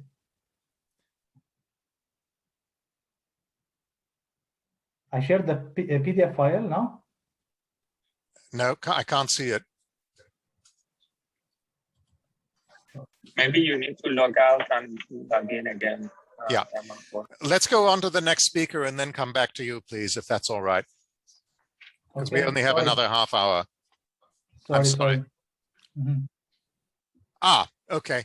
And O'Day, perhaps you can consult someone about the PowerPoint settings online. Okay. Our next speaker is Sorimachi Akiyama from the University of Tokyo in Japan. And I'll ask you to proceed without introduction, please, given the time's constraint that we have. Go ahead, please. Okay, can you see my screen? Beautifully. Okay, so I'm really happy to be here to present our work, the granularity gap problem, a hurdle for applying approximate memory to a complex data layout. Random access latency of DRAM has not improved much for decades, or it sometimes gets worse. For example, one of the latency parameters called DRCD was 12.5 nanosecond in DDR3 1600, but it is still 13.75 nanosecond in DDR5 3200. On the other hand, as everybody knows, the CPU core speed had been exponentially increasing until recent years, as you can see from the figure. For example, we had 100x speed up between year 2000 and 2015. So CPU speed up, core speed 100x, but DRAM access latency almost the same, meaning that the impact of DRAM latency to overall application performance is ever enlarging. So approximate memory is a new technology to reduce DRAM access latency. It operates DRAM roughly but quickly to achieve shorter latency, but incurs higher error rate or higher bit flip rate. It does this by violating the timing constraints of internal electric operations of DRAM. So it sounds good, but there's a limitation. So we refer the minimum size of a continuous memory region that has the same error rate to as approximation granularity. And because every timing is controlled by per row of DRAM bits or memory bits, and approximate memory is achieved by tweaking this timing. So approximation granularity is actually equal to the row size of DRAM, which is 512 bytes to a few kilobytes in real DRAM chips. For example, in the figure, in the left side of the figure, an entire 512 bytes of bits must be operated by the same timing. So here comes the granularity gap problem. It is a mismatch between approximation granularity and the granularity of data criticality. For example, let's say we have this structure representing a graph node where we have 3 fields that are critical data where no errors are allowed to be injected because, for example, if you inject a bit flip into a pointer, the program breaks. On the other hand, we have another field which is non-critical data where some errors do not affect, small errors do not affect the final result that much. So the problem is that we cannot map this data structure directly to approximate memory because the approximation granularity is again 512 bytes, while we need finer granularity of control. Because, for example, we want to what we want to achieve is that we want to protect the critical data, the 3 fields. At the same time, of accelerating accesses to the non-critical data, which is the this double number. So the summary of our paper is as follows. So our claim is that this granularity gap problem is a significant concern in using approximate memory. Why is that? Because there actually exists a technique that can alleviate the problem, which we call is memory layout conversion. But we found that it incurs as large overhead as the benefit of approximate memory in some cases, meaning that there's no off-the-shelf method to solve the problem. And our contributions are threefold.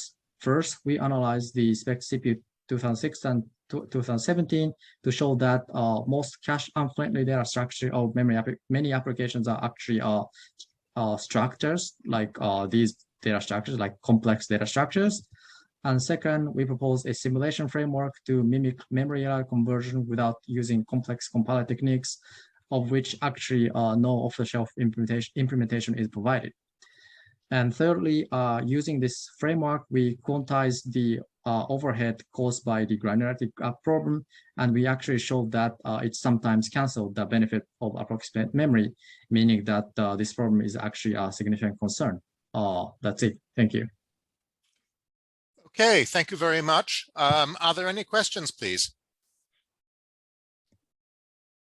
If there are no questions, I have one question. I was trying to understand whether there are going to be extra levels of indirection in the way the mapping tables are going to work, and whether this itself would slow things down, and whether the mapping tables themselves would have to be resident in the cache in order for this to be effective.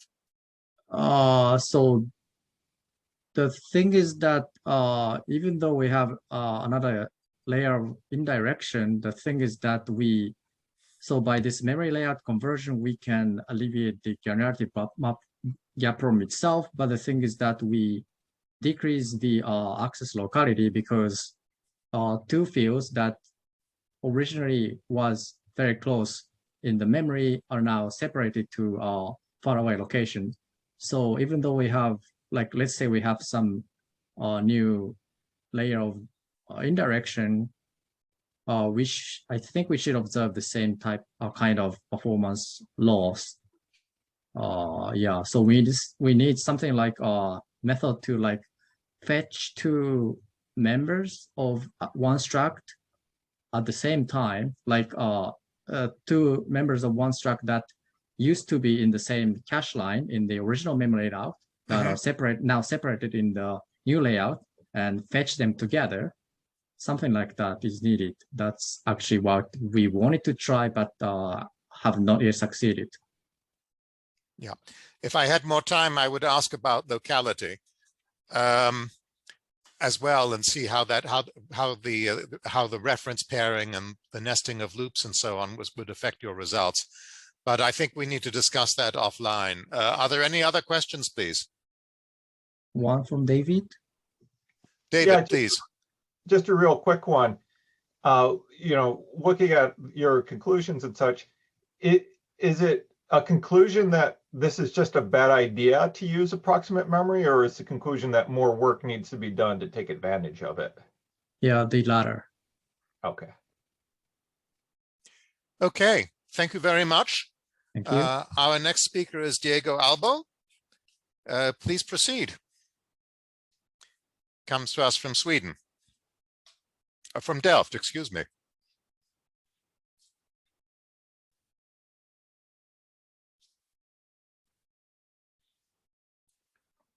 Okay, can you see my screen? Sorry. Yes, I can. Okay, great. So hello, everyone. I'm Diego, and I'm going to present to you our work, Fourier. So it refers to real-time optimal batch size prediction for latency SLOs and PPLs. So I'll explain right now what it means. So the motivation for our project is that oftentimes running dedicated ML systems in the cloud can incur in a huge underutilization of resources, which is bad both for the money or how much we're paying, and also for the machine itself. So in many, let's say, deployments of machine learning as a system or shared infrastructure, it's key to also multiplex jobs from different users or even from the same user, but also to achieve high utilization of resources and indeed get the benefit back from our investment. So what we want to maximize is hardware efficiency, which in deep learning is how much utilization of resources we do, but also statistical efficiency, which in deep learning refers to reaching the highest accuracy or performance metric in the fewest iterations possible. So those oftentimes are opposite from each other because, yeah, to use a higher batch size, you use more the hardware, but the statistical efficiency is lower. So we want to get the best combination of both, but also being able to multiplex jobs.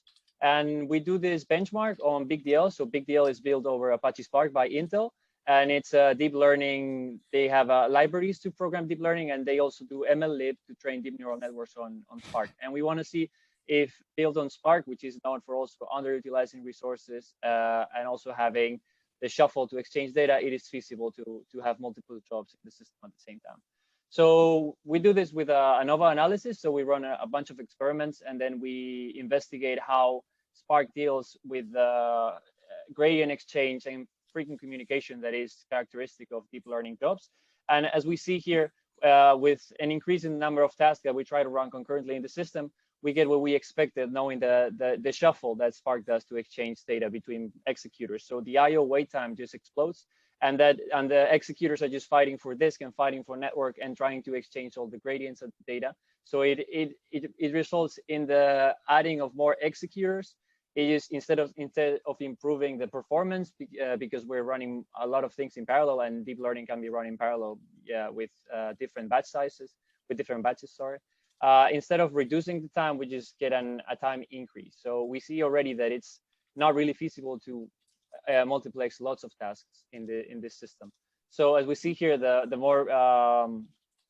more determinant factor is the batch size and the time, but also what we call the CPU, the end job, so the number of processes, so how many tasks we're running at the same time and how many executors we allocate to these tasks, rather than both by themselves. So with this, we try to model the performance so we can predict how much a task would take. So we can also, given a latency SLO, we can schedule them and then achieve the highest accuracy in the time that we're given. So we start with the ANOVA linear model, which is like a linear regression, but with also interactions of features. And we see that it's able to model the accuracy well, but the response time is not able to model it really well because it has more interleaving features that take into effect. We also try to model with queuing theory. So with the feedback that we got from the I/O wait time, we try to make the disk as a bottleneck of the system with an MM1 queue and also a CPU which uses processor sharing. So we model the performance, modeling the arrival rate at the disk and the performance of the disk. And we see that the response time is actually better than the linear model we saw before. So the model is indeed characterizing the bottleneck of the system, but we're still lacking some performance there. So finally, we go with machine learning and try to fit a random forest regression. And we see that actually with doing some great search on parameters, we're actually able to model the performance and the response time pretty well. So based on this, we try to propose Courier. So Courier is thought of as a system that, given a task by the user and a SLO imposed by us or by the user for the task, we try to give it the maximum accuracy for that in that time. So as we see here, we compare with the scheduler that chooses the batch size randomly. And we see here that the accuracy by Courier is always higher in those scenarios that it's able to fit the SLO, which always does fit the SLO, so finish before the deadline. And also we try to compare the Courier with another task performance prediction from Spark used in literature, and we see that Courier is able to predict also accuracy and response time pretty effectively. So yeah, that was it. So thank you for your attention. Okay, are there any questions, please? Yes. Okay, I have a question. I'll start with the first question. In slide 7, if you could bring that back, please. Oh yeah, sorry. Yeah. Sure, I didn't warn you. I'm interested in the closed queuing network model. Oh yeah, sorry. I saw an egress, but I didn't see an ingress. Is this meant to be a closed model? I wasn't quite sure how this worked. No, yeah, sorry. Maybe that arrow is missing. So the jobs would come here to the CPU, but then of course we modeled this because in a deep learning job is sort of a loop. So each batch, the executor fetches the data from the disk, so it would go here. then brings the data back to the CPU, process it, and this is a loop determined by the number of epochs. But yeah, the task would arrive from another arrow here into the CPU. So yeah, okay, so it goes round n times then. Okay, yeah, very good. Right. Are there any other questions, please? Thank you. Okay, if you can unshare, please. Yep. Then I'll be able to see if there are any hands raised literally. And if not, we can go on to the next speaker. And I hope we can bring back O'Day to at least give an elevator pitch if he can't get his slides working. Okay, our next speaker is, let's see, Nupur, I think, right?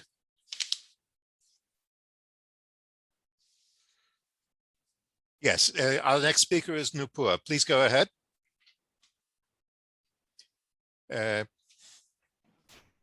Yes, Andre, thanks.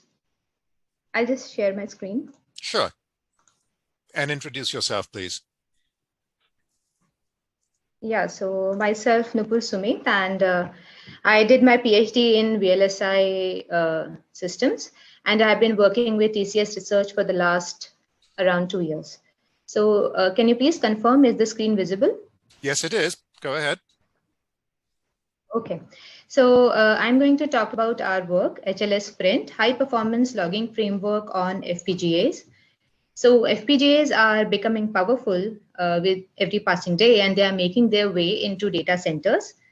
With the advent of high-level synthesis tools, which allows application development in high-level languages, that is C and C++, the application development tasks for FPGAs has been really smoothened out.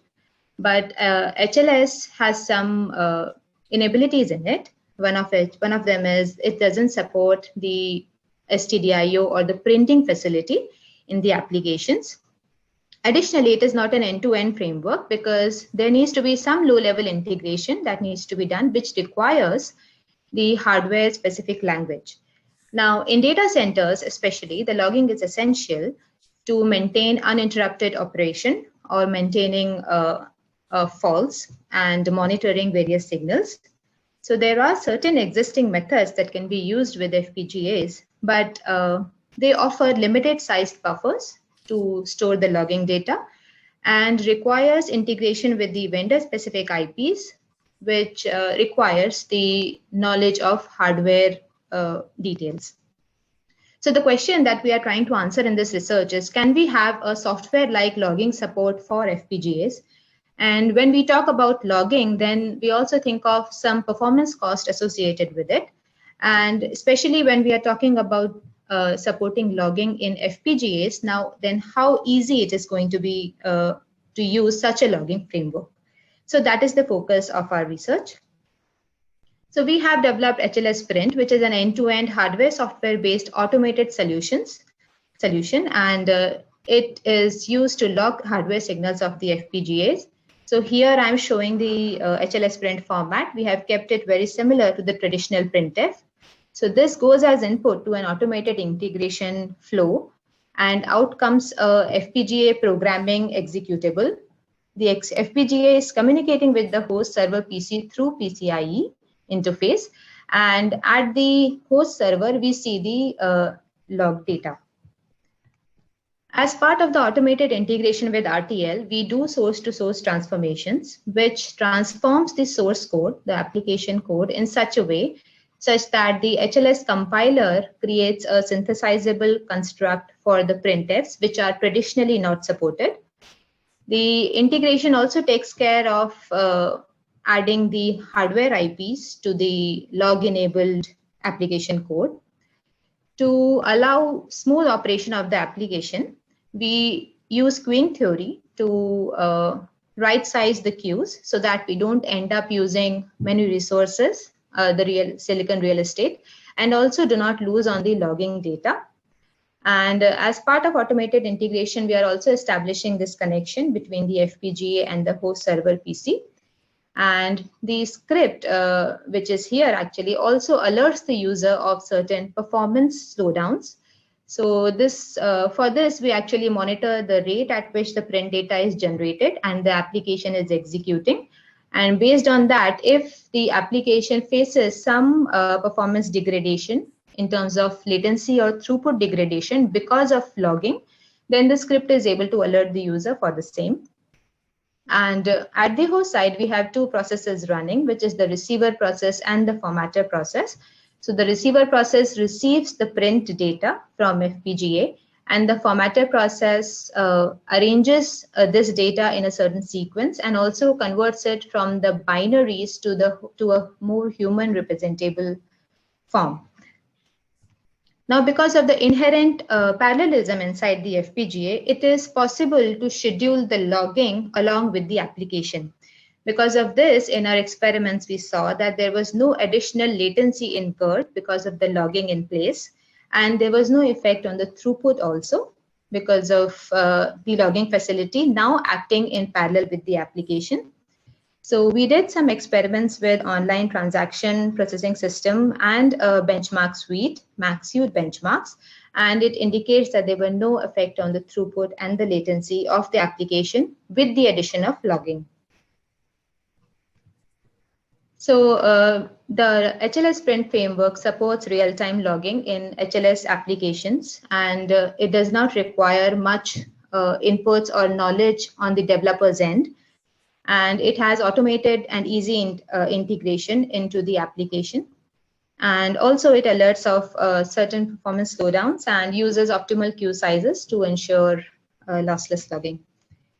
Yeah, this brings me to the end of my presentation. Yeah, thanks.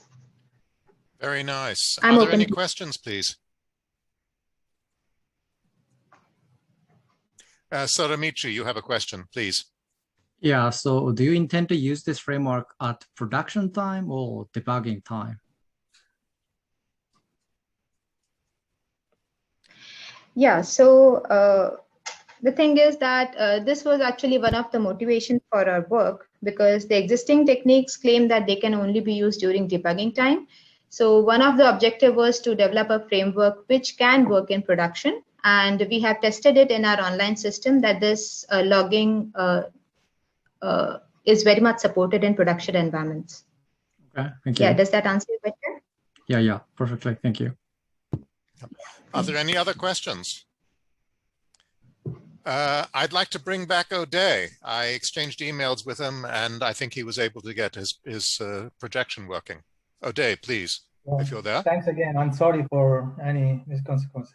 So I'll share the PDF file and the PDF file. Maybe this time we can continue with it. Okay, now we can see it. Go ahead. I noticed you had something like 13 slides. You have 5 minutes plus 2 for questions. Okay, so this is the system model. Mainly composed of 3 control levels. We call it resource tuning level, virtual machine level, and physical machine level. And when it comes to these 3 levels, each level has a controller. The controllers are separated, but they complement each other under the control of the other component, which is MMU, monitoring and measurement unit. Actually, the resource tuning level tunes the resources that is already allocated to VMs. It adjusts shared resources inside each PM to regulate the contention per PM. Virtual machine level, actually the control at this level, perform virtual scaling by adding or removing resources, or perform horizontal scaling by adding or removing PMs. And the physical machine level includes a controller to perform the dynamic VM placement from one host to another within the data center. And concerning the MM unit, which is the novel part of this work, it serves as a synchronizer for the 3 controller layers. Its main functions can be concluded as it checks the status of all running VMs and monitor some metrics such as PM and PM throughput here. Hello? And, sorry? I'm sorry, go ahead, please. Yeah, to take some measurements from them and accordingly according to the measures, it coordinates the task of the 3 scales level by issuing requests to the controller to do necessary resource management actions. Actually, I'll go directly to this slide. When we apply the loops, we see that if we consider the desired metric is the throughput, which is presented in black lines here and here. We can see that we can get the desired throughput, and it works in all cases. I mean, in the idle case, and even when there is a noise in the system. By noise, it means even when there are virtual machine hosts on the same host and do different actions. Actually, the main sorry. It is very important to mention that if we can see this figure, we compare it with another approach, and we can see using loops, the convert takes place as the MMU gives the system the ability to activate RTL, VML, and or PML at the same cycle. The conclusions here, we can say that our approach enables a more fine-grained management of the available resources, and at the same time meet the desired metric for cloud-based application. And the result shows a promising performance of loops from different perspectives, like the resulted throughput or any metric, identified metric, and when it comes to the response to workload change, and when applying different control strategies, and when we compare it with another approach, our approach outperforms the other. And as I mentioned, it works in a noisy environment very well as in the idle state. As a future direction, we are proposing new control strategies to be tested. Here we applied only 4, as you can read with more details in the paper, and we'll try in different application and we'll add more levels to the system. Thank you. Okay, I thank you, O'Day.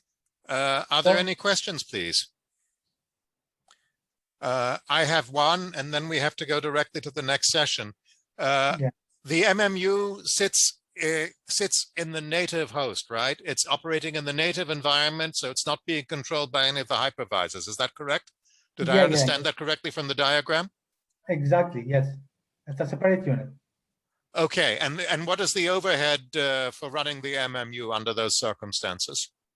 Actually, as a future work, maybe in the journal version of the paper, we defined some metrics, for example, to compare the system with and without applying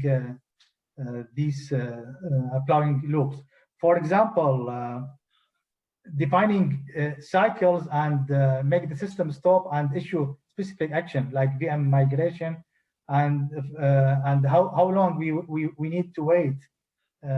This is an example metric, how we need to wait till we apply the system again. I mean, we need to reach the stability that is resulted from our actions. And also we defined some metrics like the number of VMs, active VMs that we can get as I mean accumulated VM needed to perform the task, and also other metric which is as I explained, the throughput only, and the number of VMs and the number of active PMs as well. Right. Okay, and offline, I will ask you whether you have multiple MMUs communicating with each other on hosts, but there isn't time for that now, unfortunately, because we need to go into the next session, which is the poster session, I believe. I thank all the speakers in this session and the discussants. Thanks, Andre. I'm sorry because of the technical problems that I have. Well, we managed to recover and we managed to hear you. Yeah. Thank you very much. You're welcome. Okay.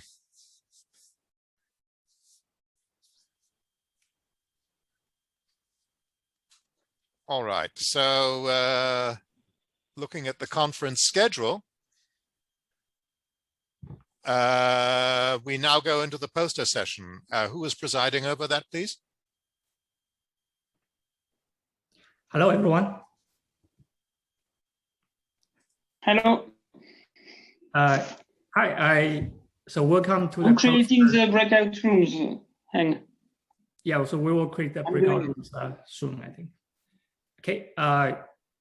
So welcome to the poster and demo session.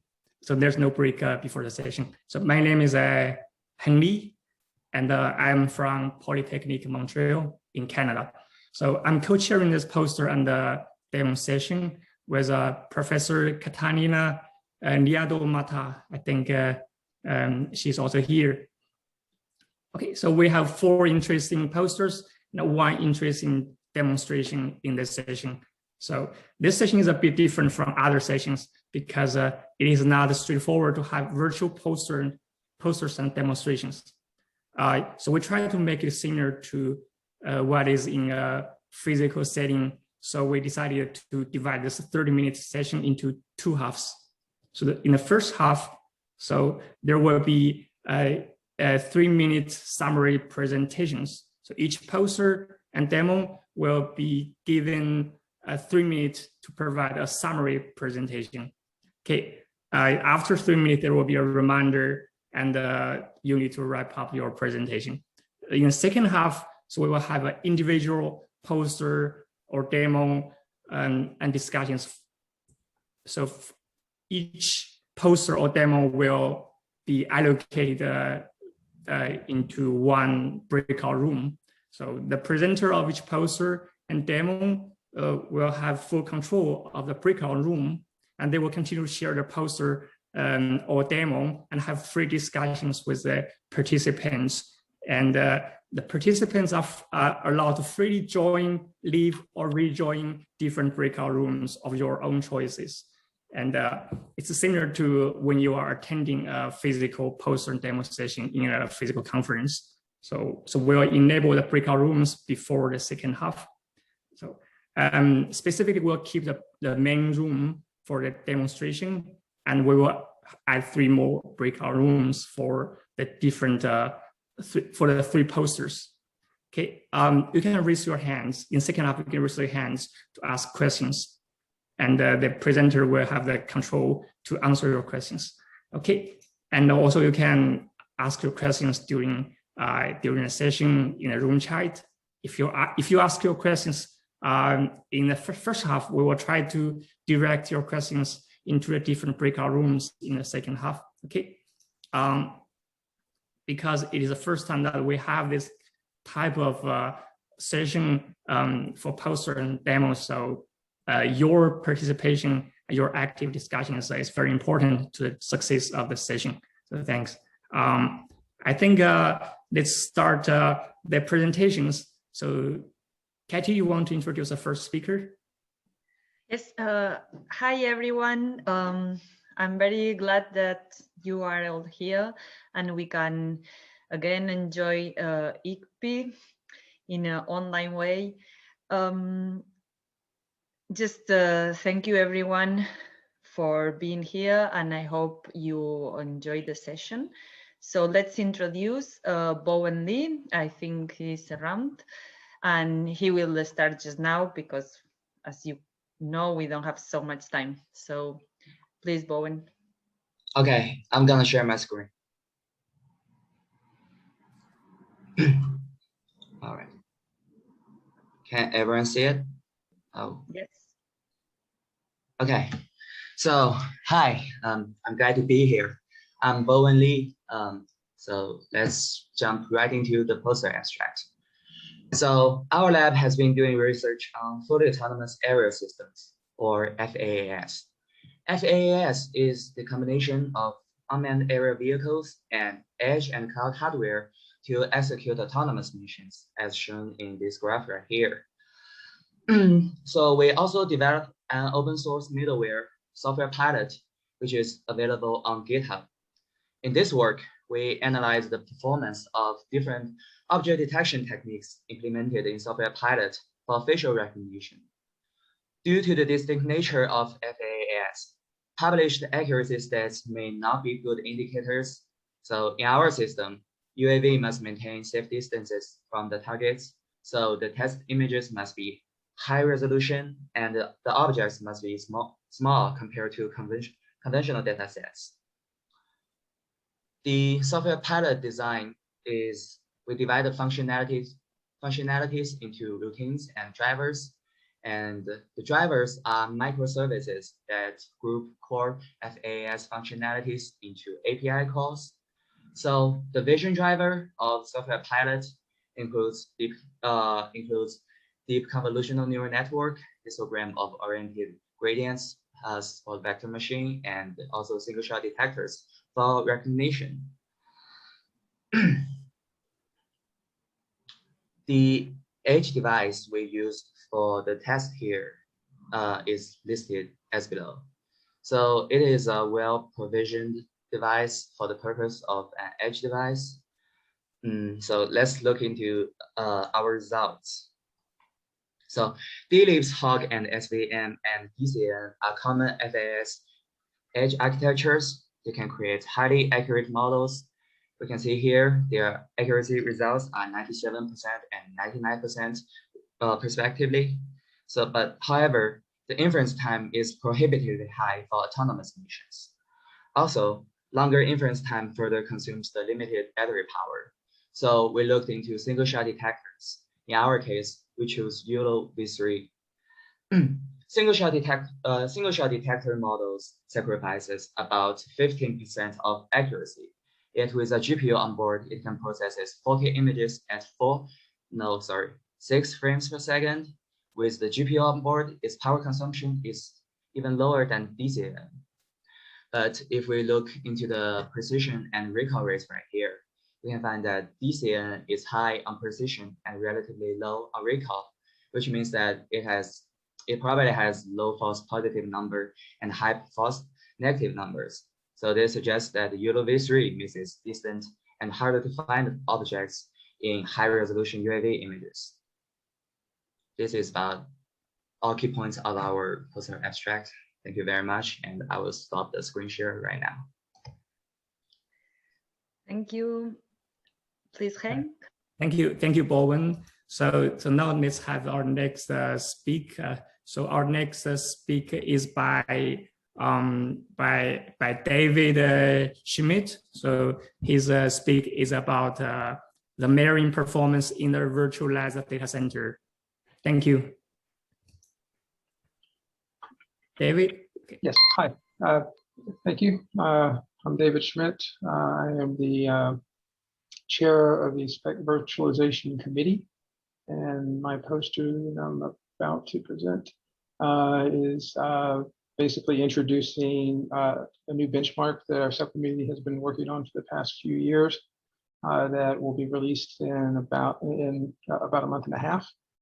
It is SPEC Virt Data Center 2021 that is intended to model a virtualized data center environment and measure the performance of the hypervisor layer of that environment.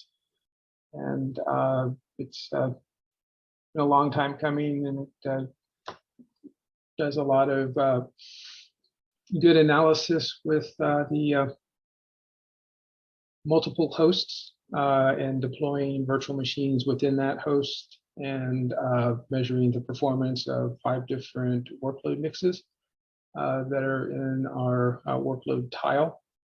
And the benchmark itself is expected to be fairly easy to use for those that are familiar with their hypervisor environments. You'll be importing in a template VM that will be used to generate your entire harness and your workload VMs on your set environment. And so it's got scripts built in to do all of the configuration for you, so you don't have to worry about any guest VM configuration, and you can focus then entirely on your hypervisor environment. It uses multiple hosts, so it can measure the performance of the workload as your environment balances VMs across different hosts. And it will also measure how rapidly you can deploy new VMs into an environment, and you'll get a benefit to your score the faster you can actually deploy your environment. So I know this is a little hard to read, but the image here is the profile of the benchmark run. And so you can see the first part where you ramp up by deploying your VMs and powering them on, and then you get a steady state environment. About halfway into the run, it will add additional host resources and allow you to gain benefit from rebalancing your VMs across the new resources. And then it has a second ramp up phase where it saturates the additional resources as well. So the faster you can deploy your VMs, the steeper your curve at the beginning of those ramp ups will be. So the final metric is the throughput measured across the entire run profile. And you can see here at the bottom, that's the different workload VMs. I'll be zooming in on that during the breakout session so you guys can look at it a little bit more closely. But we have a total of 12 VMs in each tile, and you'll saturate your system by adding additional tiles to your environment. So I think it's going to be a very useful tool for people to do analysis with. We do have mechanisms so that you can focus on individual workloads if you wish, not for published results, but if you're doing research and things like that, you can focus on different workload types. We have a machine learning big bench workload in there. We also have a database on OLTP type workload that's based on HammerDB. And then we have 3 synthetic workloads that model a web server, a mail server, and a pair of collaboration servers. And those all run in conjunction with each other to provide you a final metric score.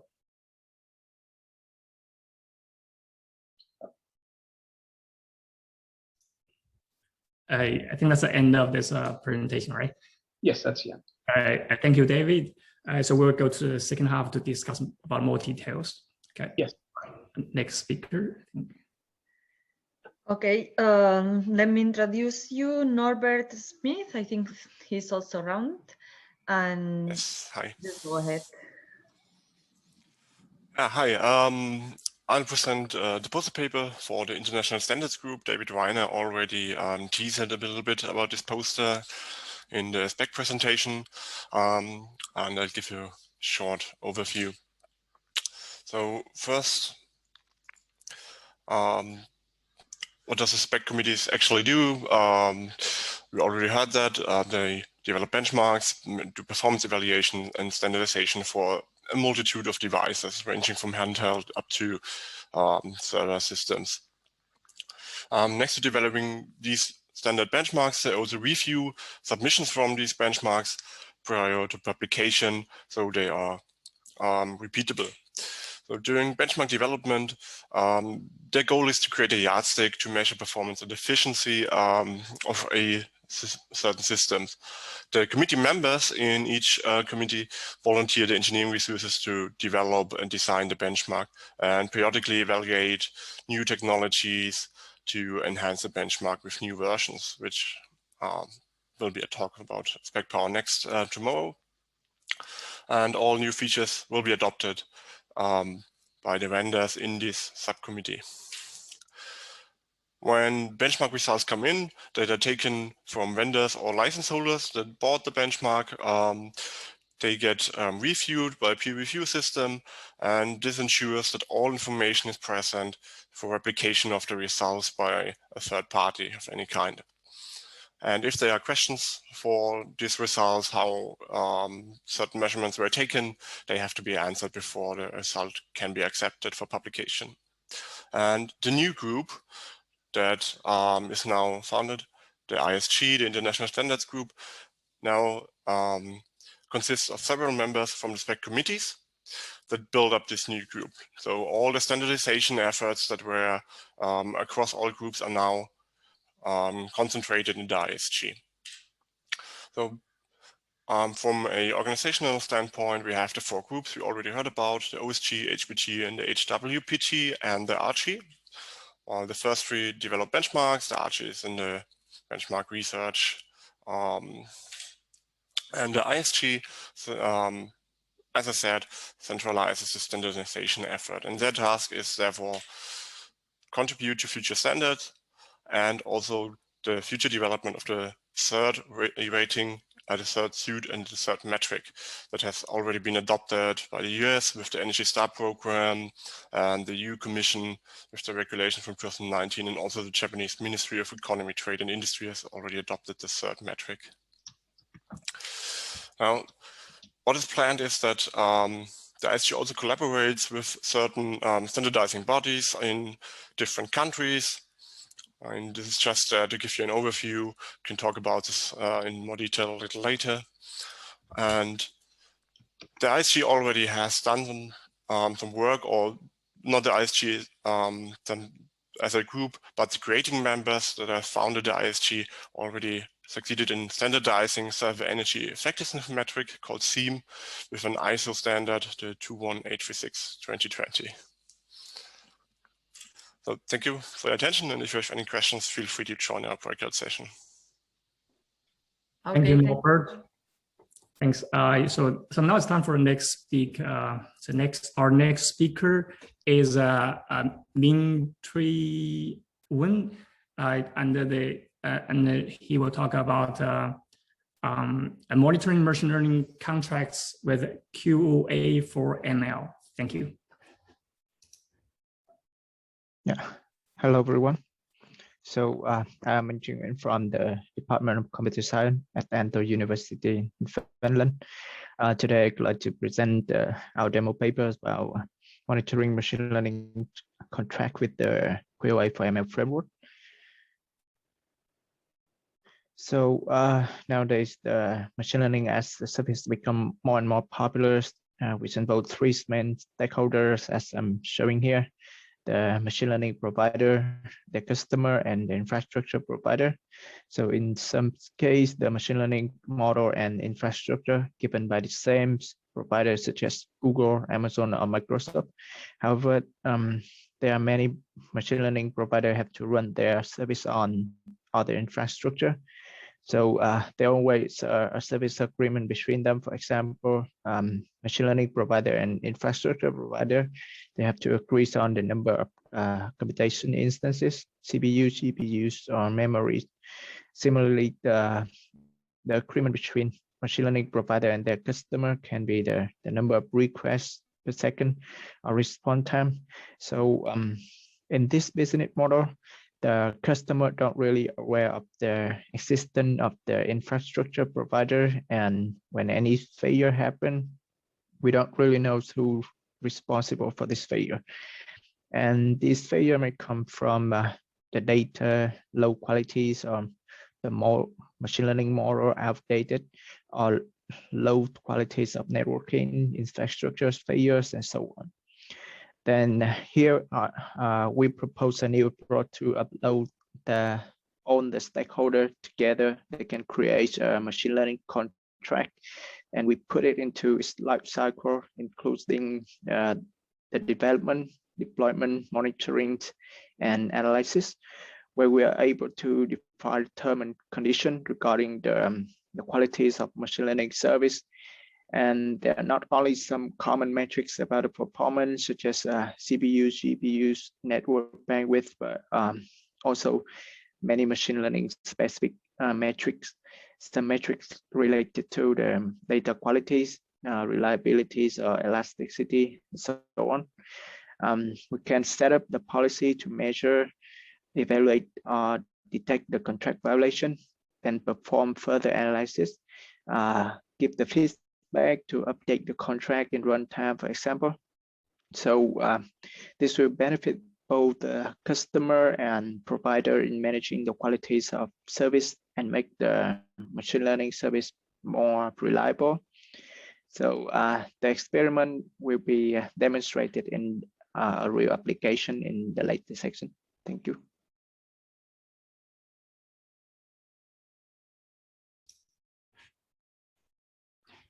Okay, thank you, Bing Tree. So I think that's the end of this first half. So now let's move to our second half. So in the second half, we have breakout rooms for individual poster and demos. So you should be able to see a breakout rooms button in the bottom toolbar of your room application. Okay, if you click the breakout rooms button, you can see there are 3 breakout rooms. So we create these 3 breakout rooms for 3 posters, and the demonstration paper will stay in the main room. Okay, and during this session, so you will be allowed to freely join, leave, rejoin different poster or main rooms. Okay, and we will stop the breakout rooms, I think, in 10 minutes. Thank you. We can start.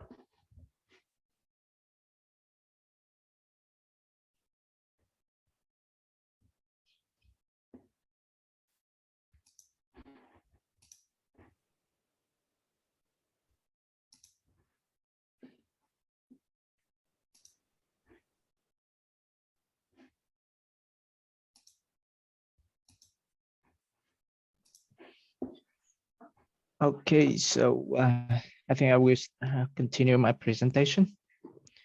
Yeah, so here I provide an overview of how we integrate the QA for ML into a machine learning serving pipeline.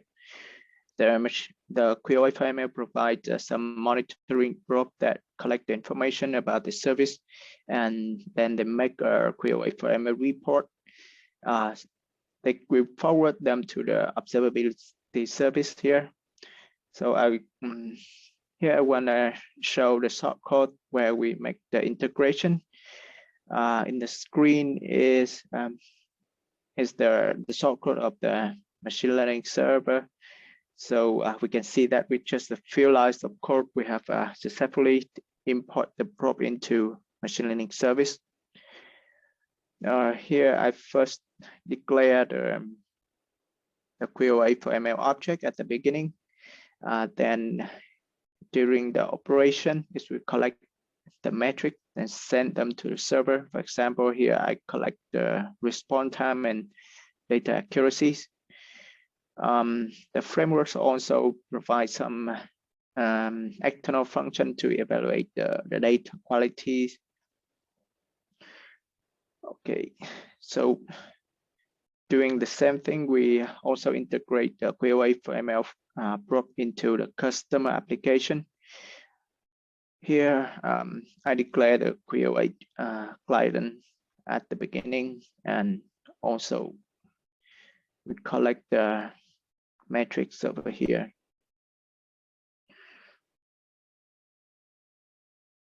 Right. So back here, the most important thing is the machine learning contract. It will be defined by all the stakeholder. The contract will is where we define all the term and condition regarding the qualities of machine learning service, data qualities, and infrastructure condition. The contract will be submitted to the observability service here. And at the moment, our observability service is using open policies agent, and we have several engines to evaluate the report and detect the contract violation.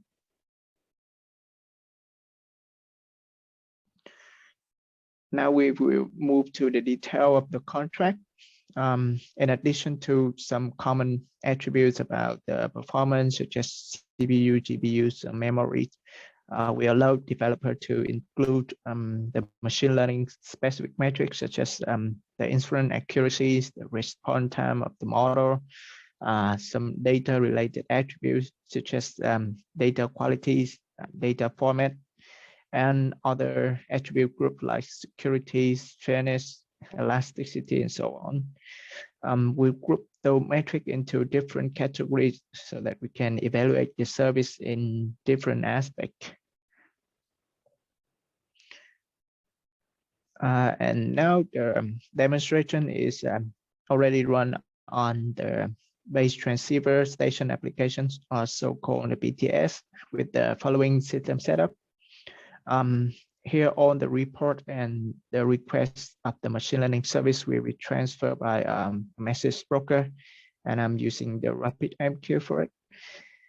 The message broker and the main service provided by the QoS 4ML is running on the CSC Polder Cloud service. And for the machine learning service and the customer application, we have prepared 2 Raspberry Pi to run the application in the edge environment. The model is the machine learning model is basically a long short-term memory neural network, also called the LSTM. We use it to predict the load of power grid in a single base station. This service will predict the future value, so we know when it's going to cross the threshold, then the equipment need to be maintained before failure happen. So the model is trained on the data provided by a Vietnamese company.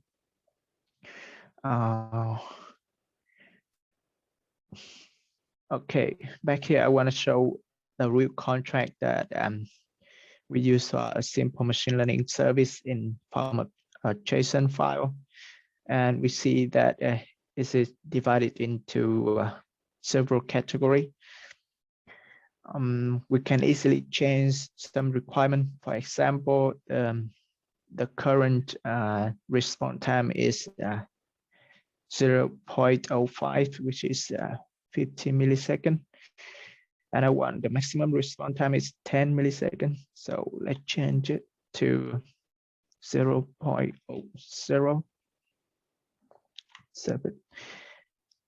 And then we can submit it to the server in the runtime just by running a simple script.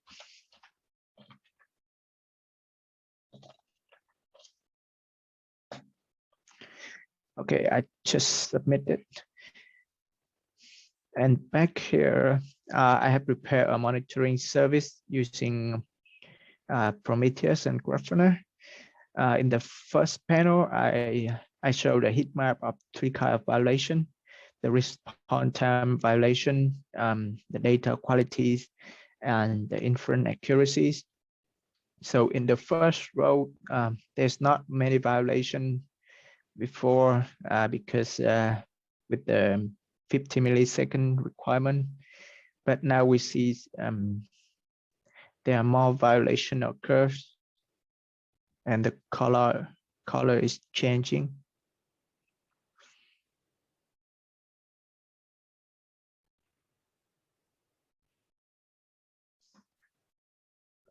So it will take a few seconds to see the difference.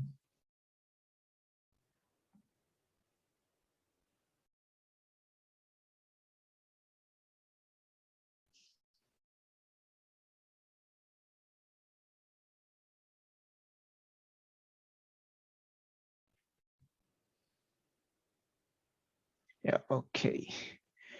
So back here, I want to set it back to 50 milliseconds to make it as normal. So we can also lower the requirement about the data qualities. For example, the data accuracy is about 50% is fine to me. But I expect the model to have 99% of accuracies, and let's see what happens.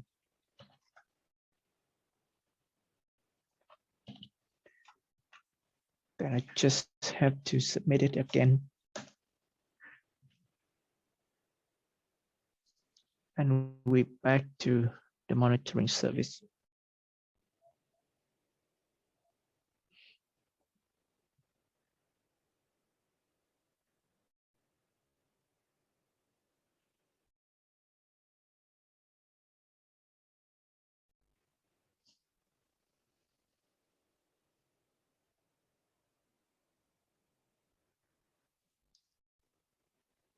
All right, it will take a few time, but now we see there are more violations on the model accuracies, but we do not observe any violation in data qualities.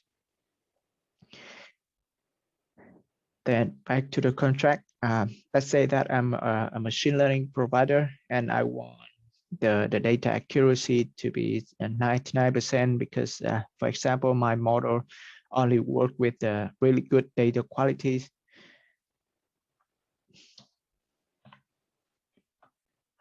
And I keep the model accuracy requirement is 99.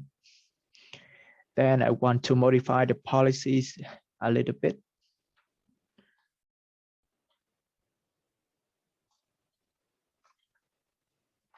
Then I submit the new policies. Sorry, I have to submit a new contract first. Then submit the new policies. So these policies actually say that in case that the quality is higher than 99%, the data qualities, then if my model accuracy is lower than 99%, then is this my fault making a violation? Otherwise, I'm not responsible for this violation because the customer sent me the low quality data. In this case, the customer must send me the high quality data to have a good prediction. And let's see what's happened here.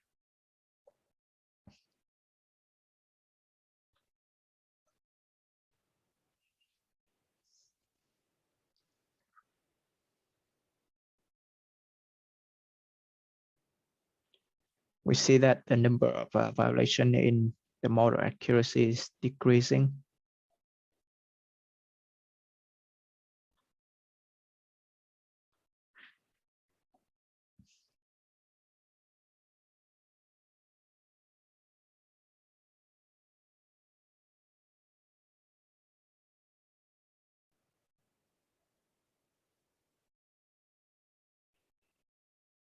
But we see that because I changed the requirement about the data quality to 99%, so more violation observed in the second line.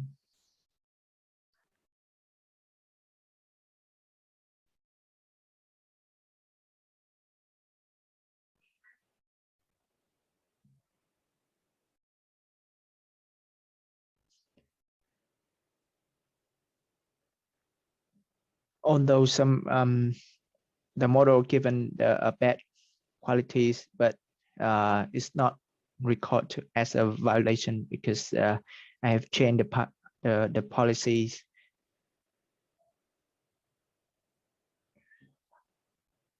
Okay, so back here I give another example.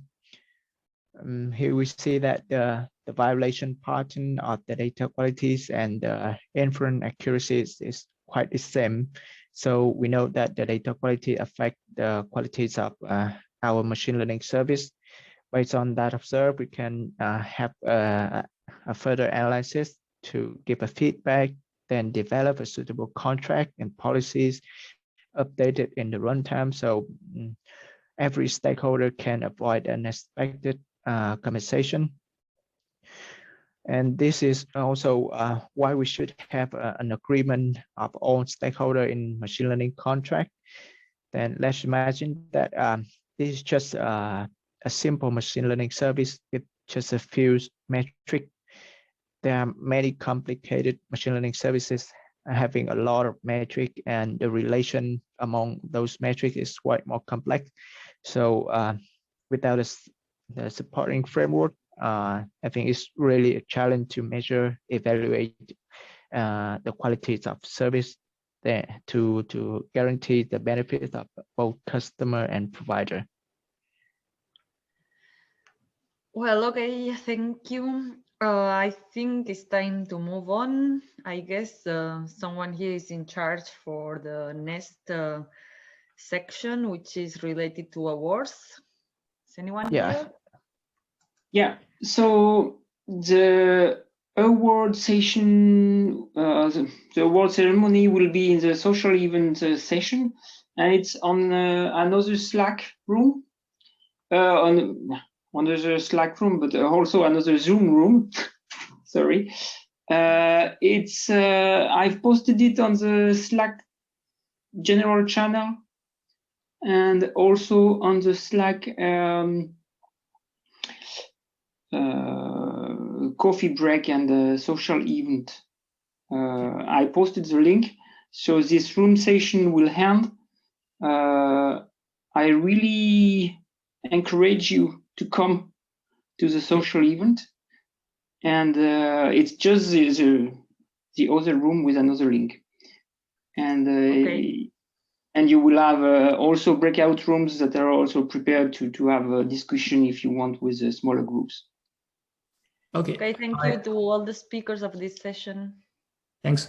Can the host send up like a broadcast message to all the breakout rooms to tell them it's the end, so they can continue in the breakout rooms, but it's the end of the session. Thanks. Yeah. Thank you, everyone. Bye bye. Thank you. Bye bye. Bye.